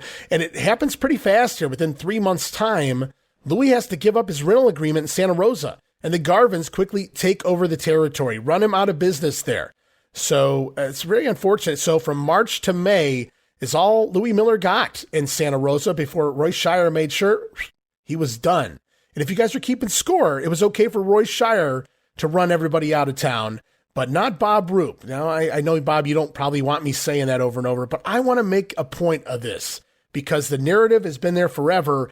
And this is Roy Shire doing this at this point. He did it back in the 50s and he's at the end of the 50s, and he's doing it again here in 1976, 77. So it seems like business is business, unless you're Bob Roop. Well, yeah, for Roy it was. Money was his deity. That's what was the bottom line. And of course, he didn't trust anybody because look at him. He couldn't be trusted. He went opposition to Malkowicz. And I was looking at what he did with Louis, was he let Louis take the risk of of getting Santa Rosa running again. Right. To see if it would be successful. Of course, once it was. That's a good point, Once Bob. it was, yeah. I mean, he let Louis take all the risk, and if it failed, then he could blame Louis, and maybe lower his pay from Sacramento to make up for it if he lost any money. But if it made money, then he made money, and of course, within a couple of months, he took it away from him. That's typical Shire. Well, that's master class business, whether you like it or not. I mean, if you're a business person, I mean, obviously, I'll let you take the risk, and then if I see that there's money to be made there, well, I'll just steal it from you. That's that's how you get to be on the top. That's how you get to be, pretty wealthy.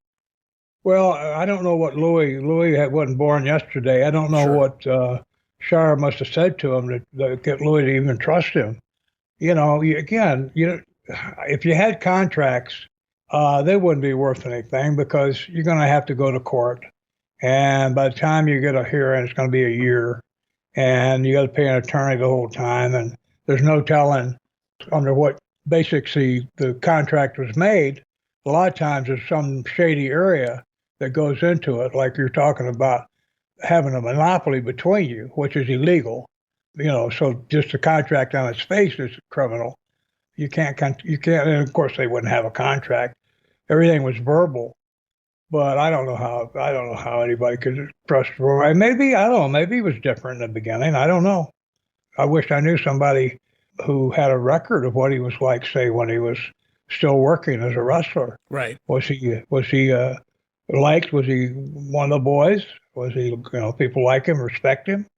It'd be interesting to know. I mean, I have admiration for him becoming a good promoter. I mean, he's making a fortune in a business where, if you get in there and, you manage to win out, Watts did it out there in, Mid-South, and different people, got in and were able to make some serious money on something nobody had it's not like a professional athletic team like football, basketball, or baseball where people have charters.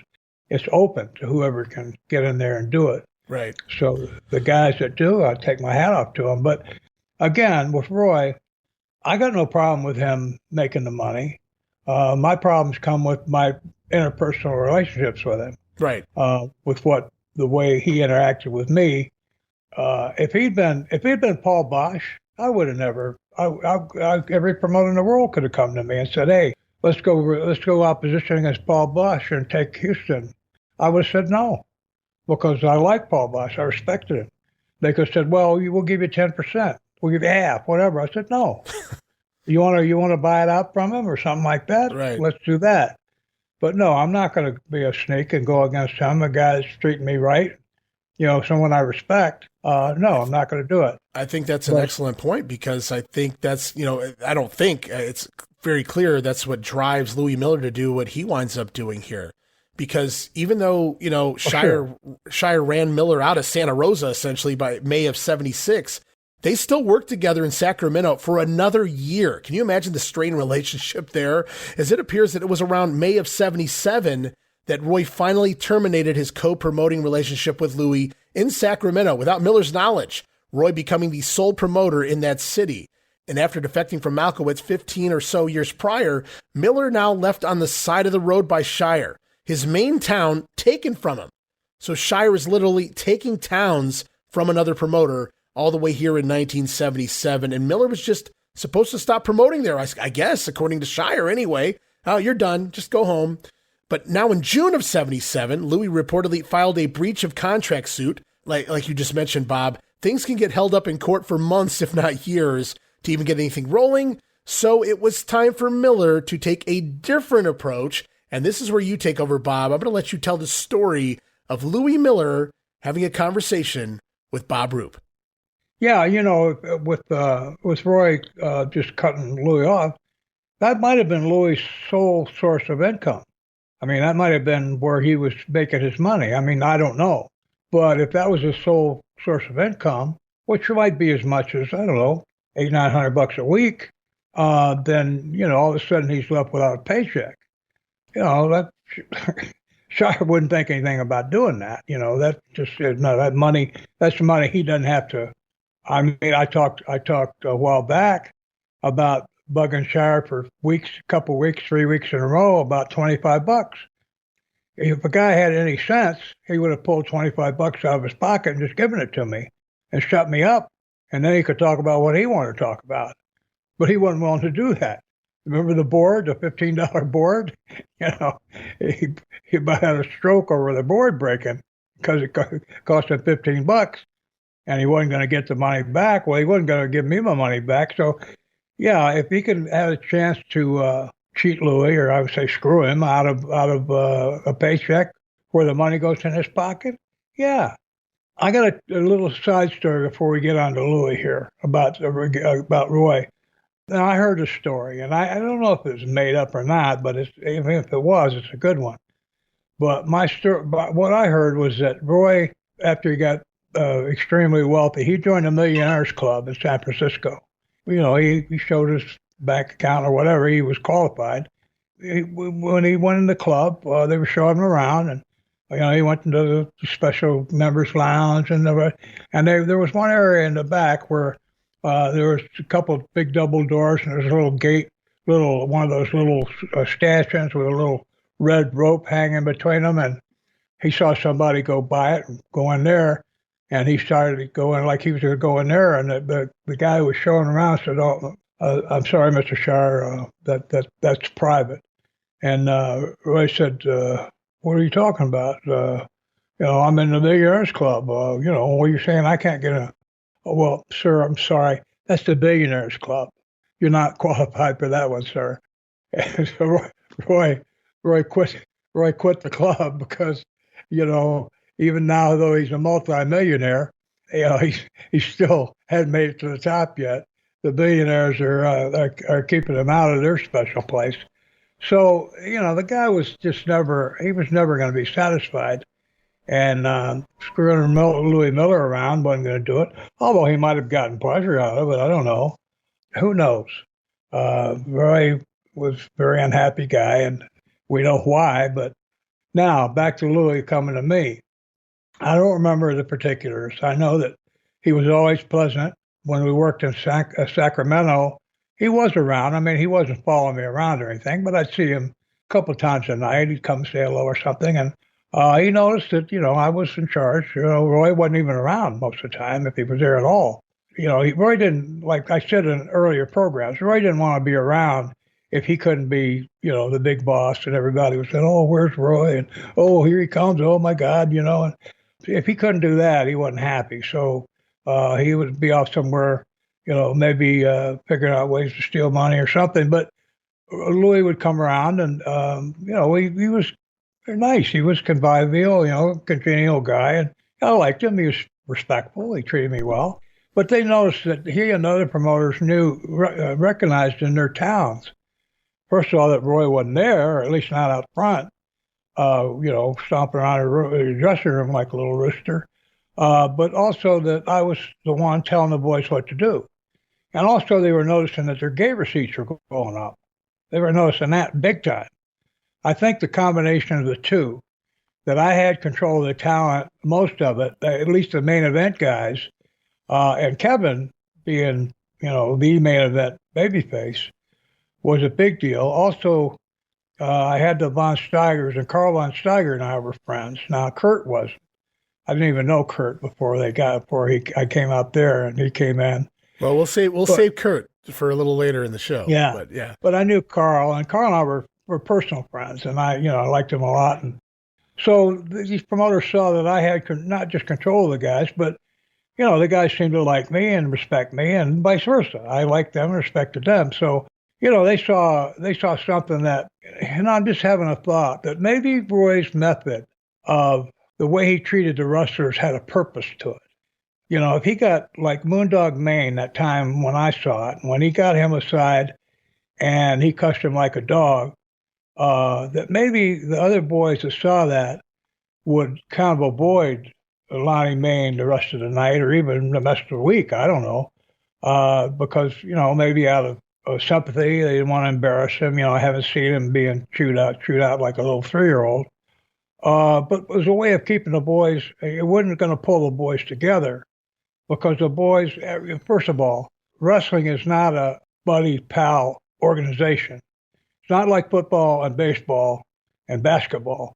In those team sports, you want your teammates to do the best they can, because the better they do, the better your team does. And wrestling, it's every man for himself, or tag team, say it's two of you. So you're competing for that top dollar, for that top spot. That way, there's no really close friendships that come out of pro wrestling, because guys are always, and it's not bad. I mean, it's just a fact. Guys are always competing with each other, and unfortunately, some of the ways guys would compete would be to trying to stooge off other guys who did something untoward, like maybe they were doing drugs, or they maybe ran into somebody's car or something, got away with it, or they go back to the office and stooge them off, like get the guy demoted, and they would move up the card. And there were politics involved, is what I'm saying. So there was a lot of that in the business. And so if Lonnie Main, like if you had a teammate, a guy you played next to for years, he got chewed out. Afterwards, you might go to him and say, "Hey, man, it's too bad. Like that Bob Shire was way out of line, man. I'm sorry about that." But because this guy really is your competition, you're not going to do that. So maybe his MO, with all that yelling and screaming and putting guys down, maybe that was on purpose to kind of keep the boys separated, keep them individuals rather than a group. But whatever he did, the other promoters saw that it wasn't like that. I wanted all the guys to like each other. If you're working with guys you like and respect in a ring, the matches go better. You're not worried about a guy trying to get over at your expense to steal your heat or popularity. And, and it makes for a happier dressing room, too. I mean, if you can make your work happy, why would you not do everything you can towards that end instead of like putting everybody against each other? No, that's not, at least it wasn't my way of doing things. So, yeah, the promoters saw that and they said, well, if we can get Roop, to go against Shire, at least some of these guys will come with him. Well, someone like Louis Miller said, well, I've got towns and I know where I can get other people. Roop will get other wrestlers to come in. Right. Because Louis did still have a few towns. I think he had Stockton, Richmond, Oakland, maybe another town. I'm not sure, but he'd already been run out a year ago from his own town of Santa Rosa that he started. And then just recently he lost his main town of Sacramento. So it was probably only a matter of time in his mind before Roy came and took the rest of the towns from him, because he took the big one already. So it seemed like it left Miller nothing else to do but to try to run against Roy. He was basically forced to do that. It was either that or go home and retire. And he clearly didn't want to do that. So he comes to a booker and a wrestler, one of the top heels in the territory. He comes to you and he pitches you this idea, I guess, right? Yeah. And I'm sitting here now, you're talking about sour grapes and what if. I'm sitting there thinking, you know what? I never even asked Louis, can you get TV? Because the TV was in Sacramento. Louis might have probably had better relations with the TV director or the TV station, the various people. Program director's the one you need to look out for.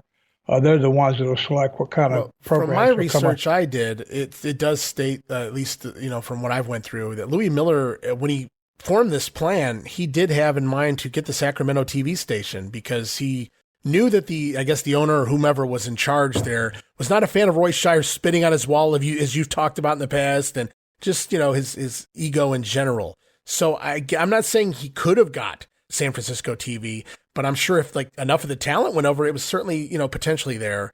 And yeah, it's very interesting how if you guys had gotten that TV, that would have been it. Roy Shire would have been it's just that quick. Well, if Louis had come to me and said, look, because I told him, I was interested. I let him know. Well, I'll think about it. And if he'd have come to me and said, if he even mentioned TV, if he would have taken me for a meeting, maybe not at the TV station, but at a restaurant a discreet distance away, or at his house for that matter, and the TV, the people from the important people, the necessary people from the TV were there, and we talked, and I could guarantee him, I can have a TV show for you next week. Because even if not everybody that was on the card at the time would come along, there were enough local guys that I could have gotten to be preliminary, to work the preliminary matches. I could have brought guys out of retirement, for that matter. And with me and Kevin on top, Alexei was along with it, and Carl von Steiger. I'm trying to remember who else there was, but we would have had enough to at least start. And if we've got the only TV now, Roy's still gonna. If it's the same TV, then he's out of business unless he can find another one. But in a week, 2 or 3 weeks, while he's trying to find another TV, we can get a head start to where with a new talent, new look. And what Roy would have probably done would have been to try to hire Ray Stevens, Pat Patterson, Fuji, and all the other guys back there, back there. Right. Which I don't think would have worked. He would have done some business, but compared against you guys and the stuff we were doing, he would have been able to promote, but I don't think we would have been successful. I think in the long run, especially if all the boys would have been given a percentage of the business, 5% or whatever, of the gate receipts after expenses, that would be part of their salary. And maybe at the beginning, they would only make a couple $100 a week, depending on what we drew. If they're willing to go for it, you have to invest in this. Right. You have to you have to take a risk along with everybody else. Yeah, I can see it. I can see it had been a go. I don't know why. Well, even after Roy let me go, I don't know why I didn't go to. I don't. I do know why. I was sick of that place. Roy made it so distasteful. It was just, everything was great. Business was great. The shows were great. The fans loved it. Everything was great. My personal life was pretty good, but I still had to deal with Roy Shire. And I'm telling you, it's like walking in. You got to walk into a sewer up to your knees to get to talk to a guy. And you get tired of it. I get it. Oh, it's just like, you can't control it. You can't control your life.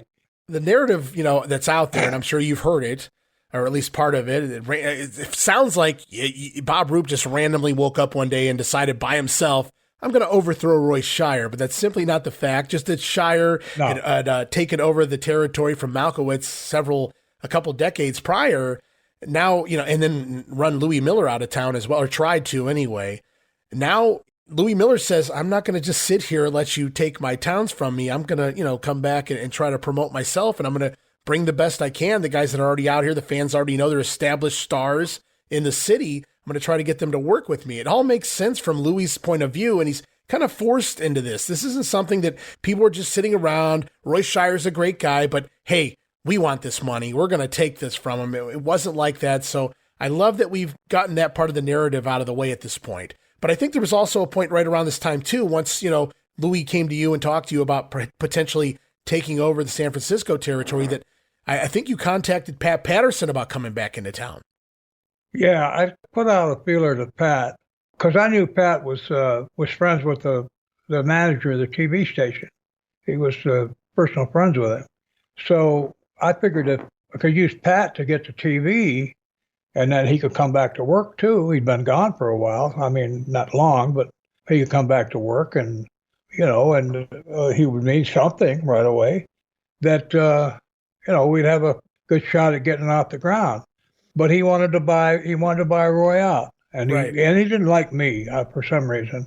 I never did anything to him that I knew of except just be there. Well, you took his book. Roy took the book. I did was accept it when he offered to me. I guess Pat would have liked me better if I just give my notice or give him my notice and let the cards fall where they may. But no, he wasn't receptive, and I wasn't going to beg. This was all new territory. This was all new stuff to me too. I hadn't ever talked about going opposition to anybody. It was a big no-no in the business. All the guys that talk about it all the time. Everybody was always mad about their payoffs, and they were talking about, there'd be opposition, but it never worked.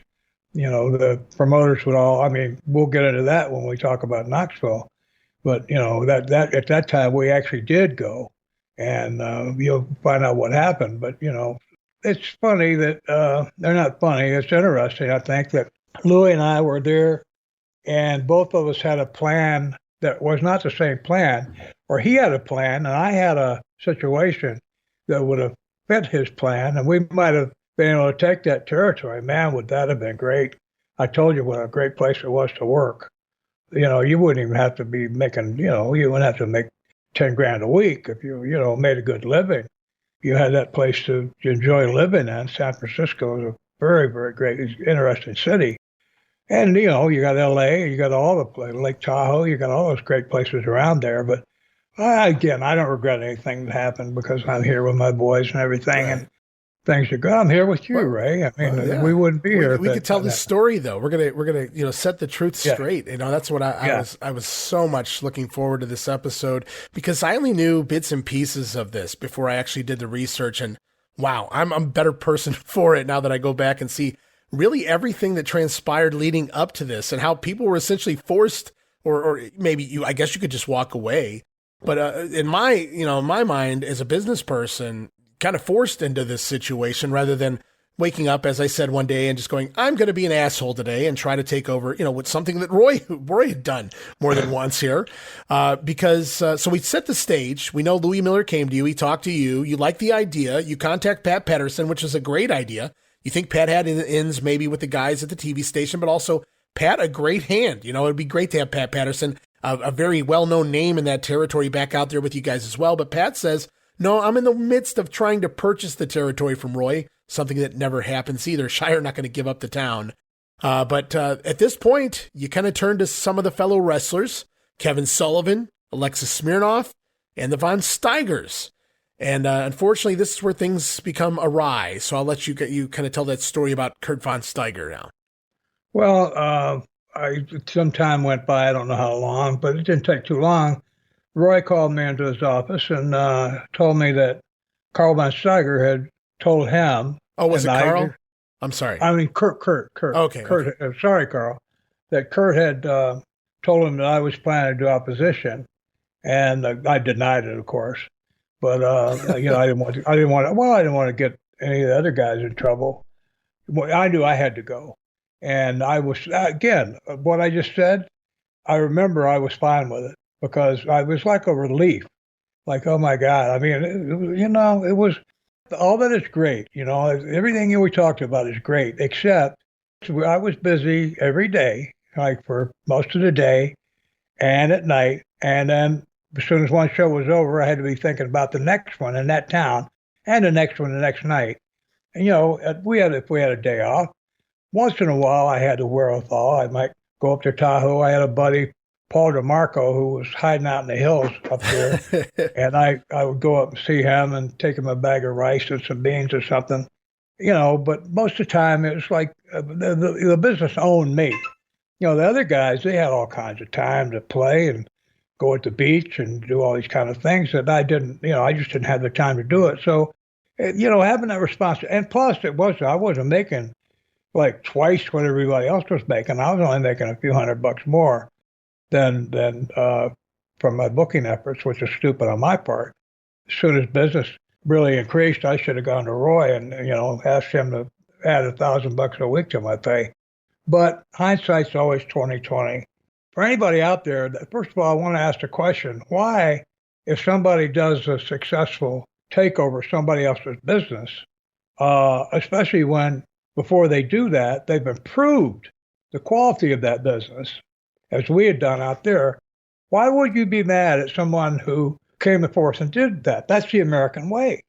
That's the American way of doing that kind of thing, of, getting out there and struggling to reach the top, and you reach the top by overcoming someone else.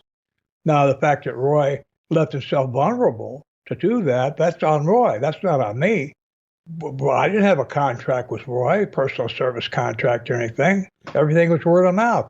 And just like he did Louis Miller, you just deep-sixed him and cast him out, they didn't have a contract either, but just like he did that, why should Roy be treated any differently?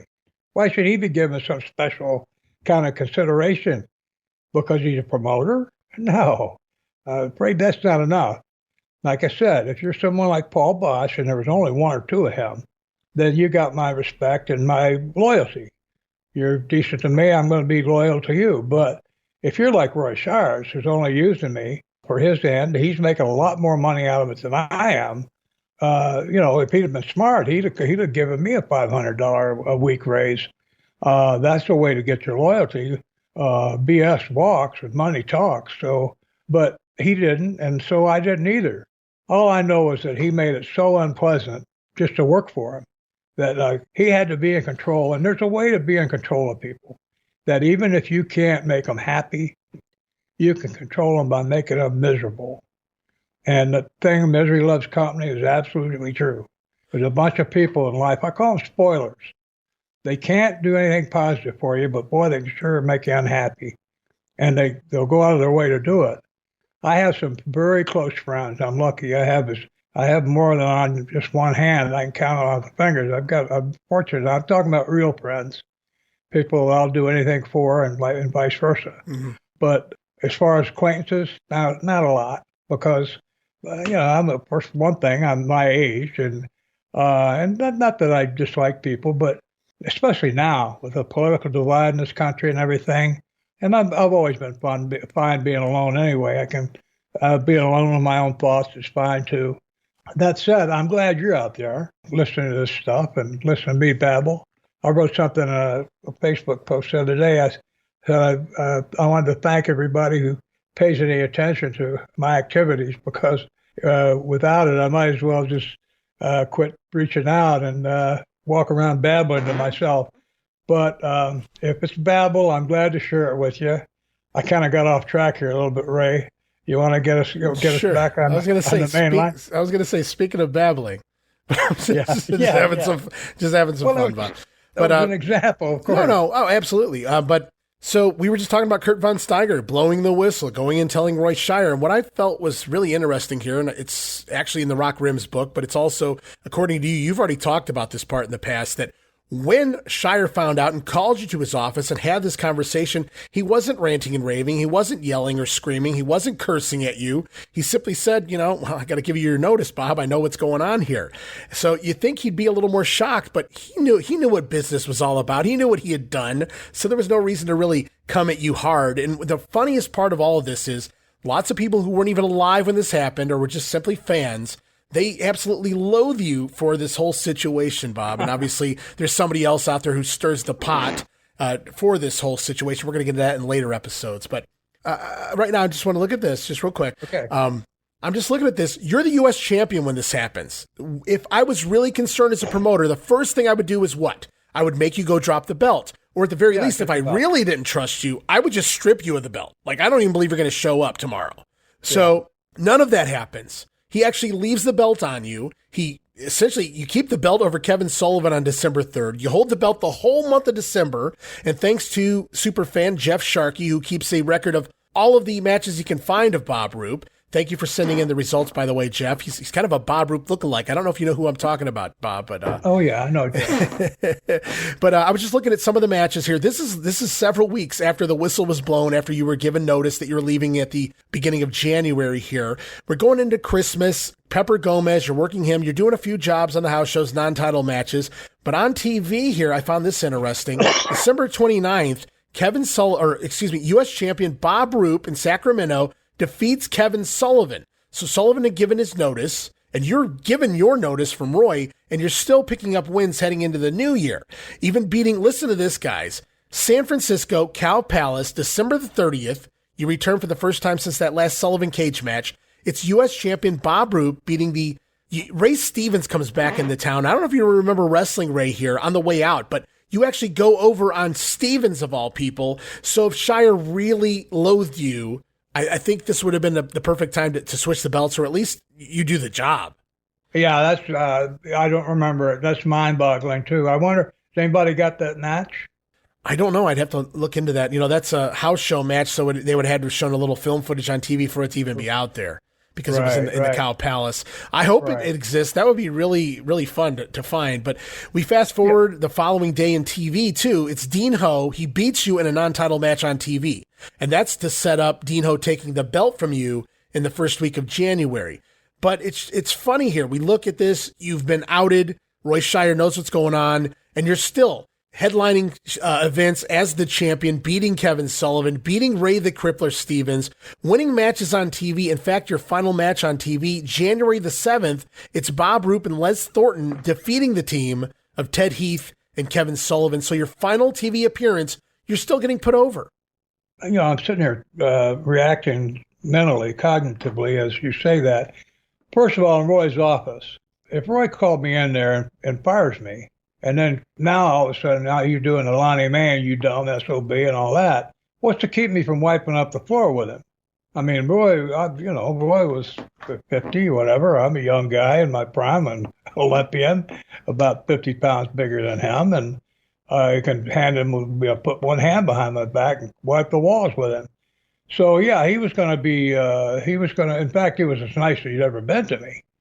And I think my motive, why would I stick around? First of all, his worst case scenario is I leave that day and take the belt with me, just out of spite, I mean, he could talk all he wants about it, he'll go to court and all that, but, you're talking about a year down the line, if that. So I think the reason I agreed to stay around was probably, I'll tell you, in fact, I know.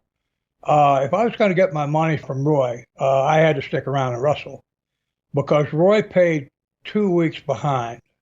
So if I left that day, I would be missing out on, if I hadn't gotten paid for that week yet, I would You likely weren't going to get paid for that Kevin Sullivan cage match. No, and I wouldn't have gotten paid for the last 2 weeks before that. So I would have, he's talking about $3,000 or $4,000. I can't remember what I was making, but it was at least $1,000 a week. It might have been, I don't know, it might have been 15. I don't remember. But, we're talking about some serious money. And, there's kind of relief in a way to have all that responsibility off my shoulders. Nobody else, got in trouble. I mean, I took the blame or, I denied it in a sense. I said, yeah, well, maybe it was talked about, but just by me. I didn't mention Louis Miller or anybody else. Yeah, I stuck around and what I did was every night for the next 2 weeks.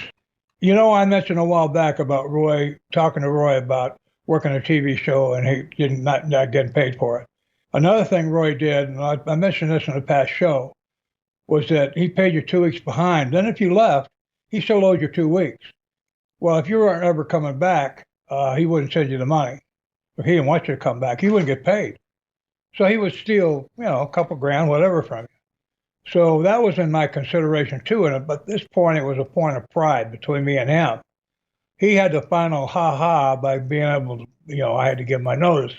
But I thought, well, at least I'm going to get my money out of it. So Terry Garvin and Terry was his road manager for most of the shows. And Terry and I had kind of a relationship, we mutual respect, whatever. So I got draws from Terry for every night for the next 2 weeks. I think at that time, 2 week notice was. So you were taking those, at the time you were trying to take some of those 2 weeks of pay that you expected not to be getting. Right. Okay. I was taking $200 or $300. I wasn't taking more than I had coming, but I was taking about approximately what I get paid for each town. I was taking that every night. I didn't try to take more than I had coming, but at least as much or, as close to as I could get. And I went by past, I knew what the gates were. And that's why I stuck around. Well, what happened? Now let's fast forward. When I go down to L.A. to wrestle, to wrestle Andre, right? I've been suspended. And the reason I got suspended was that Roy went to the California Athletic Commission in Sacramento, said that I had stolen money from it. And that's why I was suspended. Now, it's one thing to be suspended in California, but if you're suspended with the Athletic Commission anywhere, you're suspended by athletic commissioners. You're suspended by any state that has an athletic commission, which was 28 states at the time. So I was basically in 28 states of the union. I wasn't that, New York, for example, I wasn't eligible to work. So before I could even leave California and, head back east to more familiar territory, I had to get unsuspended. Now, so the next athletic commission meeting was, I don't know, it was one a month. And so. Well, I have it all right here. Let me pull it up. Okay. Here's the story. It goes something along the lines of, so they had you drop the belt to Dean Ho. You were the U.S. champion. Dropped the belt to Dean Ho on June 6th, 1978. But it was in Las Vegas, and they wanted you to do it again, I believe, in Sacramento. But you'd stopped working shows by then. By all accounts, supposedly you had missed 3 dates. In Fresno, San Jose, and Sacramento on the 11th would have been your final date where you would have dropped the belt again to the local town and for the Sacramento fans. Obviously, I'm sure that would have been aired or something along those lines. So you were still billed as the U.S. champion, even though you'd lost the belt to Dean Ho in Las Vegas already, technically. So you missed those 3 dates. You're done with the territory, and you're heading down to Los Angeles to work the Olympic, Andre the Giant, and the big Battle Royal. So you were talking about a date. It says that you appeared at the commission's hearing on January 24th, even though the case was not on the agenda. You were able to plead your case without Roy being in attendance. And I guess that's kind of where it took place because you guys were not on the agenda until February, and you showed up the month prior. So February 21st was the date of your appearance, but you come to the January 24th meeting instead. Roy Shire's not there, and you have some sort of conversation to get your license reinstated. Yeah, I knew I had to. I was staying with Jay York down in Van Nuys, a suburb of or inner city in Los Angeles. I was staying down there with him. Great guy, man.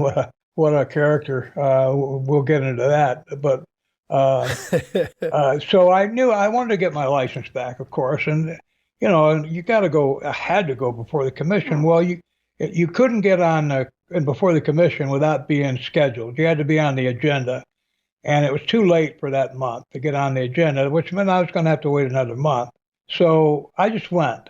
I thought I'd take my chances. I just went up there. Well, it turns out on the commission, one of the commissioners is a woman named Olga Korbut. And she was from like Hungary, one of the Middle European countries, had been like a shot put or I think a hammer thrower. And she had married, there was an American Olympian hammer thrower named Harold Connolly. He had married her, and she was back now in the United States, was an American citizen, obviously to the point where she was an athletic commissioner. And so here's this ex-Olympian. Well, we were on the same Olympic. I mean, we were at the same Olympics in '68. So I didn't know that when I got there. And another aside, one of the people at that meeting was a woman called Eileen Eaton. She was the Los Angeles. Michael Bell's mother.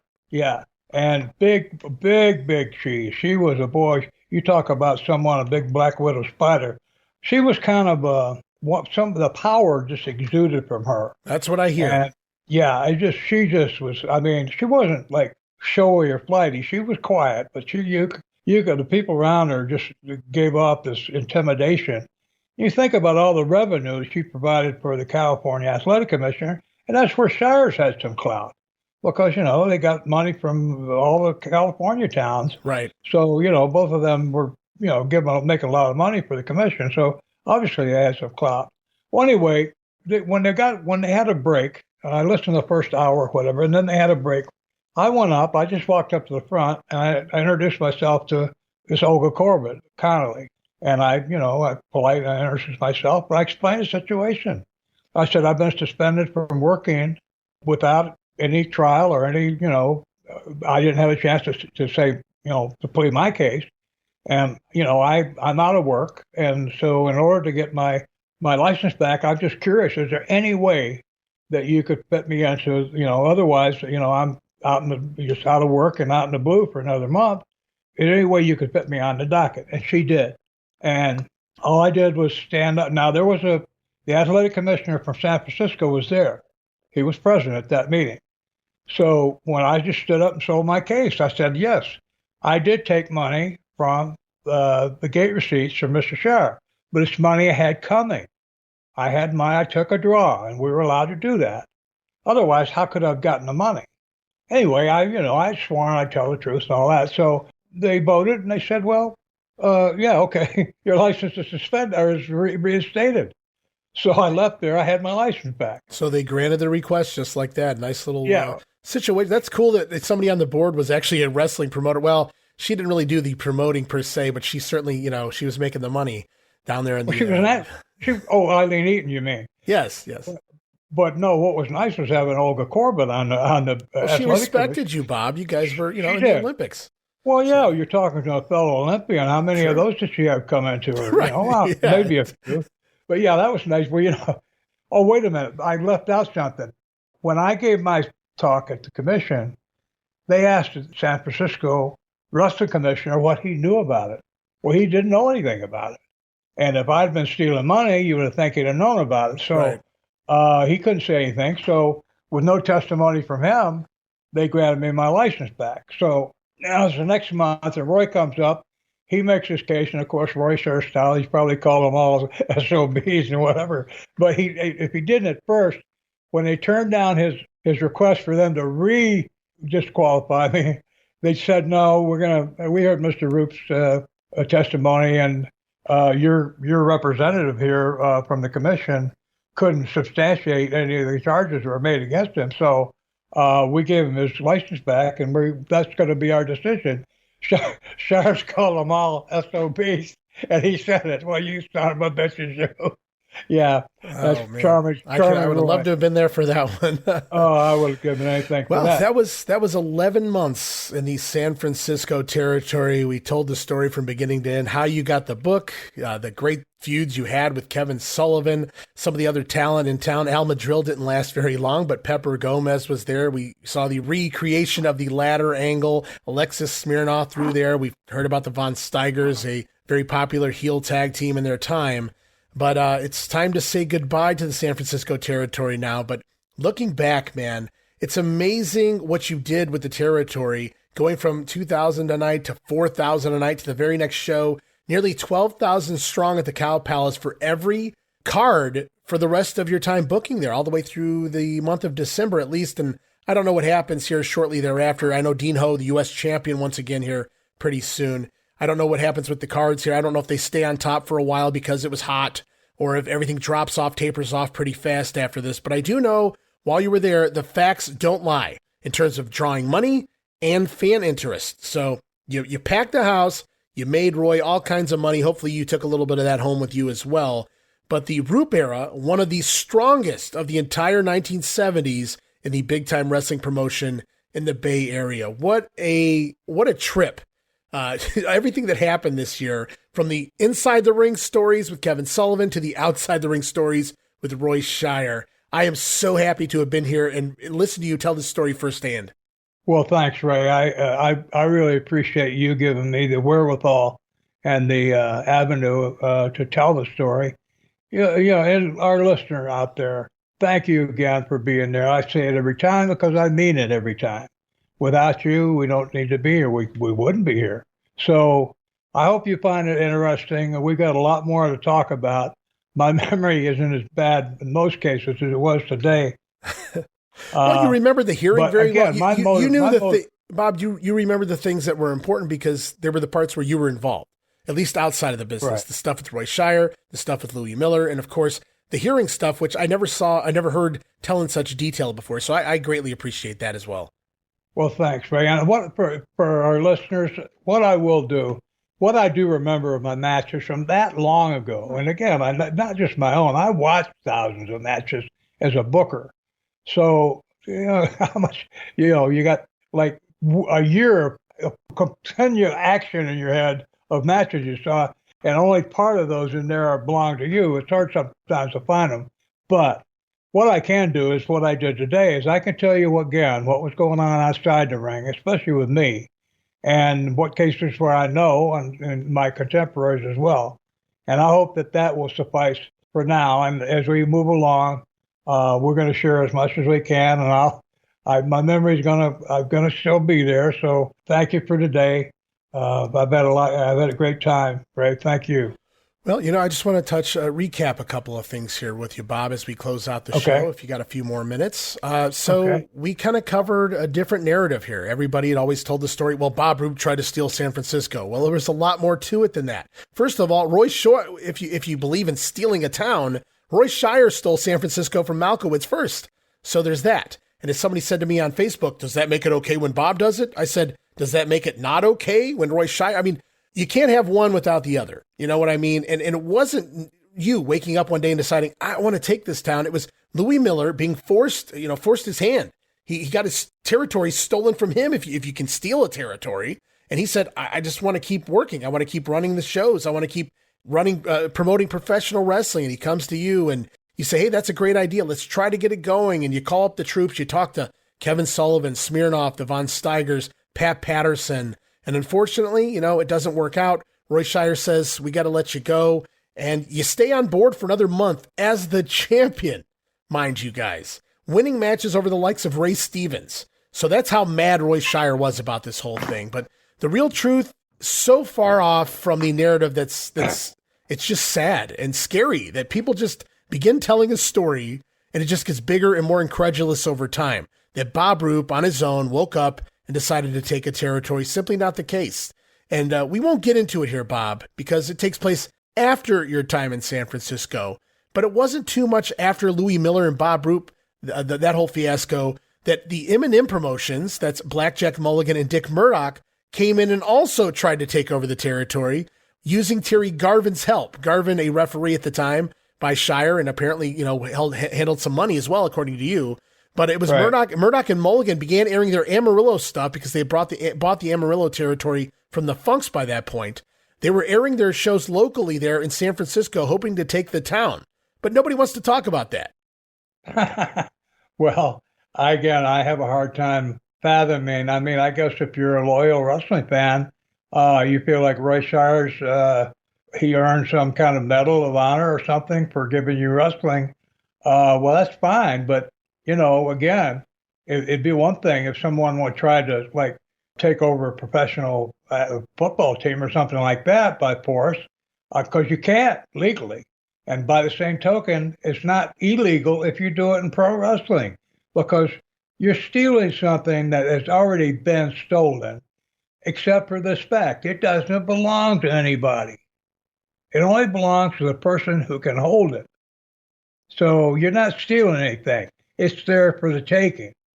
So anybody said, well, let's see, I can stay at work here for $1,000 a week, or I can take a risk here and maybe in a year I'm making $10,000 a week. Let me think, which one do I want to do? Well, if you're willing to stay and work for the 10 grand, when there's a good chance you can make that 10 grand, well, then you were different. I'm not saying you're wrong, but please don't tell me I am either, because that's the American way of always trying to better yourself. Well, somehow in all of this, 5% of the narrative is only out there. 5% of the story's been repeated over time. Everything else forgotten. I bet if you told somebody when they go, well, Bob Roop tried to take San Francisco, and I said Louis Miller, they'd say, who the hell is that? I'd say 99% of the population would say that back. And regardless of what one Facebook user said to me, and again, about opinions and facts, I think I talked about that last time we were talking San Francisco, when he was telling me that I was stating facts and he was calling them opinions, I said, no, these actually happen. And I referenced several, places for him to go find these facts, and he kind of disappeared on me. Imagine that. But here we are, guys. These are indeed the facts. They're not stories according to me or Bob. These are facts, and there are many sources out there that state these facts. Many wrestling historians, West Coast historians, San Francisco wrestling historians, there's sites online, the Rock Rims books that I've referenced. They all tell the same story that we discussed here. A little more detailed from you, Bob, but all of these facts are out there if you want to go actually find them. And I hope after today, outside of people who don't care about facts, just a good story, hopefully we've enlightened a lot of students of the game, if you will, who want to know the true stories here in the world of professional wrestling. And this really kills the whole Bob Roop tried to steal 2 territories narrative that's out there, at least for me, at least in the way that the story's been told in the past several decades.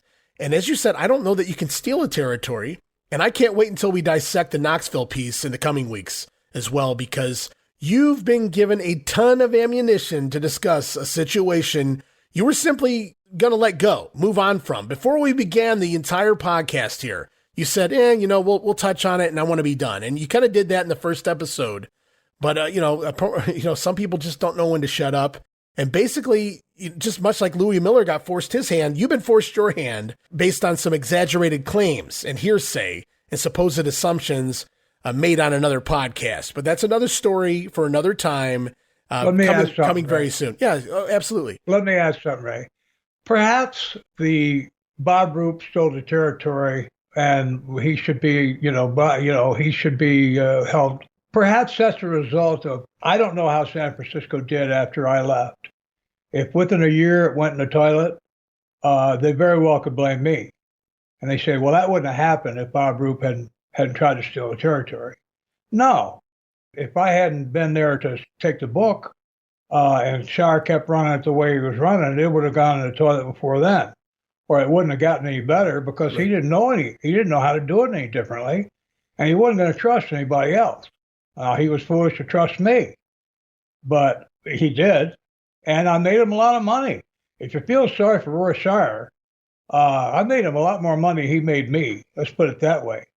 I just don't know. I'm sure people could, but I don't know how people could blame you for the demise of the San Francisco territory simply because it was, booming when you left, right? So it's not like Kevin Sullivan had already given his notice due to poor booking. That's, Sullivan has said that himself, and, Shire got rid of you. And he kept you around for another month, and then you left the territory. So 2 guys leave the territory. They were 2 guys that were on top, but that's by their own accord for one way or another. So that doesn't mean the territory needs to dry up. It's not like you killed the territory and took 10 people with you. Like we're not talking Knoxville or anything like that here. So it's just odd that, that's a narrative that might be out there. I haven't heard that necessarily, but I do know, I can't remember exactly when Shire loses TV, but that's pretty much the beginning of the end. Well, if you want to blame somebody for killing their territory, blame Roy Shire, because I'm sure he didn't trust anybody else to be running the show after I left. So he was running again the only way he knew how. And now he went back to the same old tired stuff. And if it went in the toilet, that's the reason why. It wasn't as a reaction to what we had done. If I stayed there, if Roy had been smart, well, we won't even go there. But if we stayed there another year, it would have been okay. It would have been great for another year because I would have been bringing other people in. People would have been hearing about San Francisco doing great and people making money. I would have been getting calls from top people. Hey, Bob, you got room? Or when you got room, think about me. From top heels, top baby faces all over the country. So, yeah, it would have been even bigger. But what could have been, what should have been, it is what it is. But right. I'll take whatever credit or blame you want to give me. Can't do anything about it. As long as the story's out there now, as long as the facts are out there, as long as we've heard it from the person himself, Bob Roop, you've shared the story, your version of everything. And honestly, outside of just some personal conversations you had, there's nothing conflicting here. Everything you're saying is the same thing that I looked up and researched. Now, of course, you have more firsthand experience, more details of the conversations and things to really enlighten us. But really, the basic facts were already out there. So none of this is what people want to call a lie, or you can continue to dispute it if you're just that type of person. But, sure. Everything I've looked at, they all run the same. And usually, from my experience, when 10 people say the same exact thing, it's probably true. Yep. But Bob, I want to thank you so much for this long trip through San Francisco. What started off, I thought was going to be a quick 3-show journey. I think we went about 4 shows here with it, but man, worth it. Every minute of it. I wouldn't give back a second of it. Just learning so many new things on top of everything I researched. And this episode here today, I'm just glad it's like a cathartic moment for me. I'm happy that this is out there now. Well, thank you, Ray. I am too. I appreciate it. It's there now. I mean, unless we have Armageddon somehow and we all are gone, we're here for history, my friend. Well, I'm going to try to bury this one in the backyard. Maybe somebody will dig it up somewhere. Well, I'm going to try to keep a copy somewhere. So, well, thank you, my friend. Absolutely, Bob. I appreciate you, man. Looking forward to the new year. The next time we come to you guys, it's going to be 2024. Can't wait for that. And what's on deck next? Stay tuned to social media to find out, guys. Bob, thank you. Happy New Year to everybody out there. Thanks for listening. All right, guys, that's going to close it up here this week. I want to thank Bob once again so very much for educating us, enlightening us on the entire story of the Roy Shire debacle, what caused Bob to actually leave the territory. There was a lot more there than meets the eye, a lot more there than the story that's told in the general population anyway. But as we move on, so much more to cover as we head back once again next time around. More great stories from the life and times here of Mr. Bob Roop. And remember, you can follow Bob, guys, over at facebook.com/poorBobRoop. And follow me, Ray Russell, on X. Find me there at Wrestling Grenade. That's at RASSLN Grenade. Also, facebook.com/Wrestling Grenade. So once again, thank you guys for popping a squat on the Wrestling Stoop, as we will be back soon with more great wrestling tales from the legend himself, Bob Roop.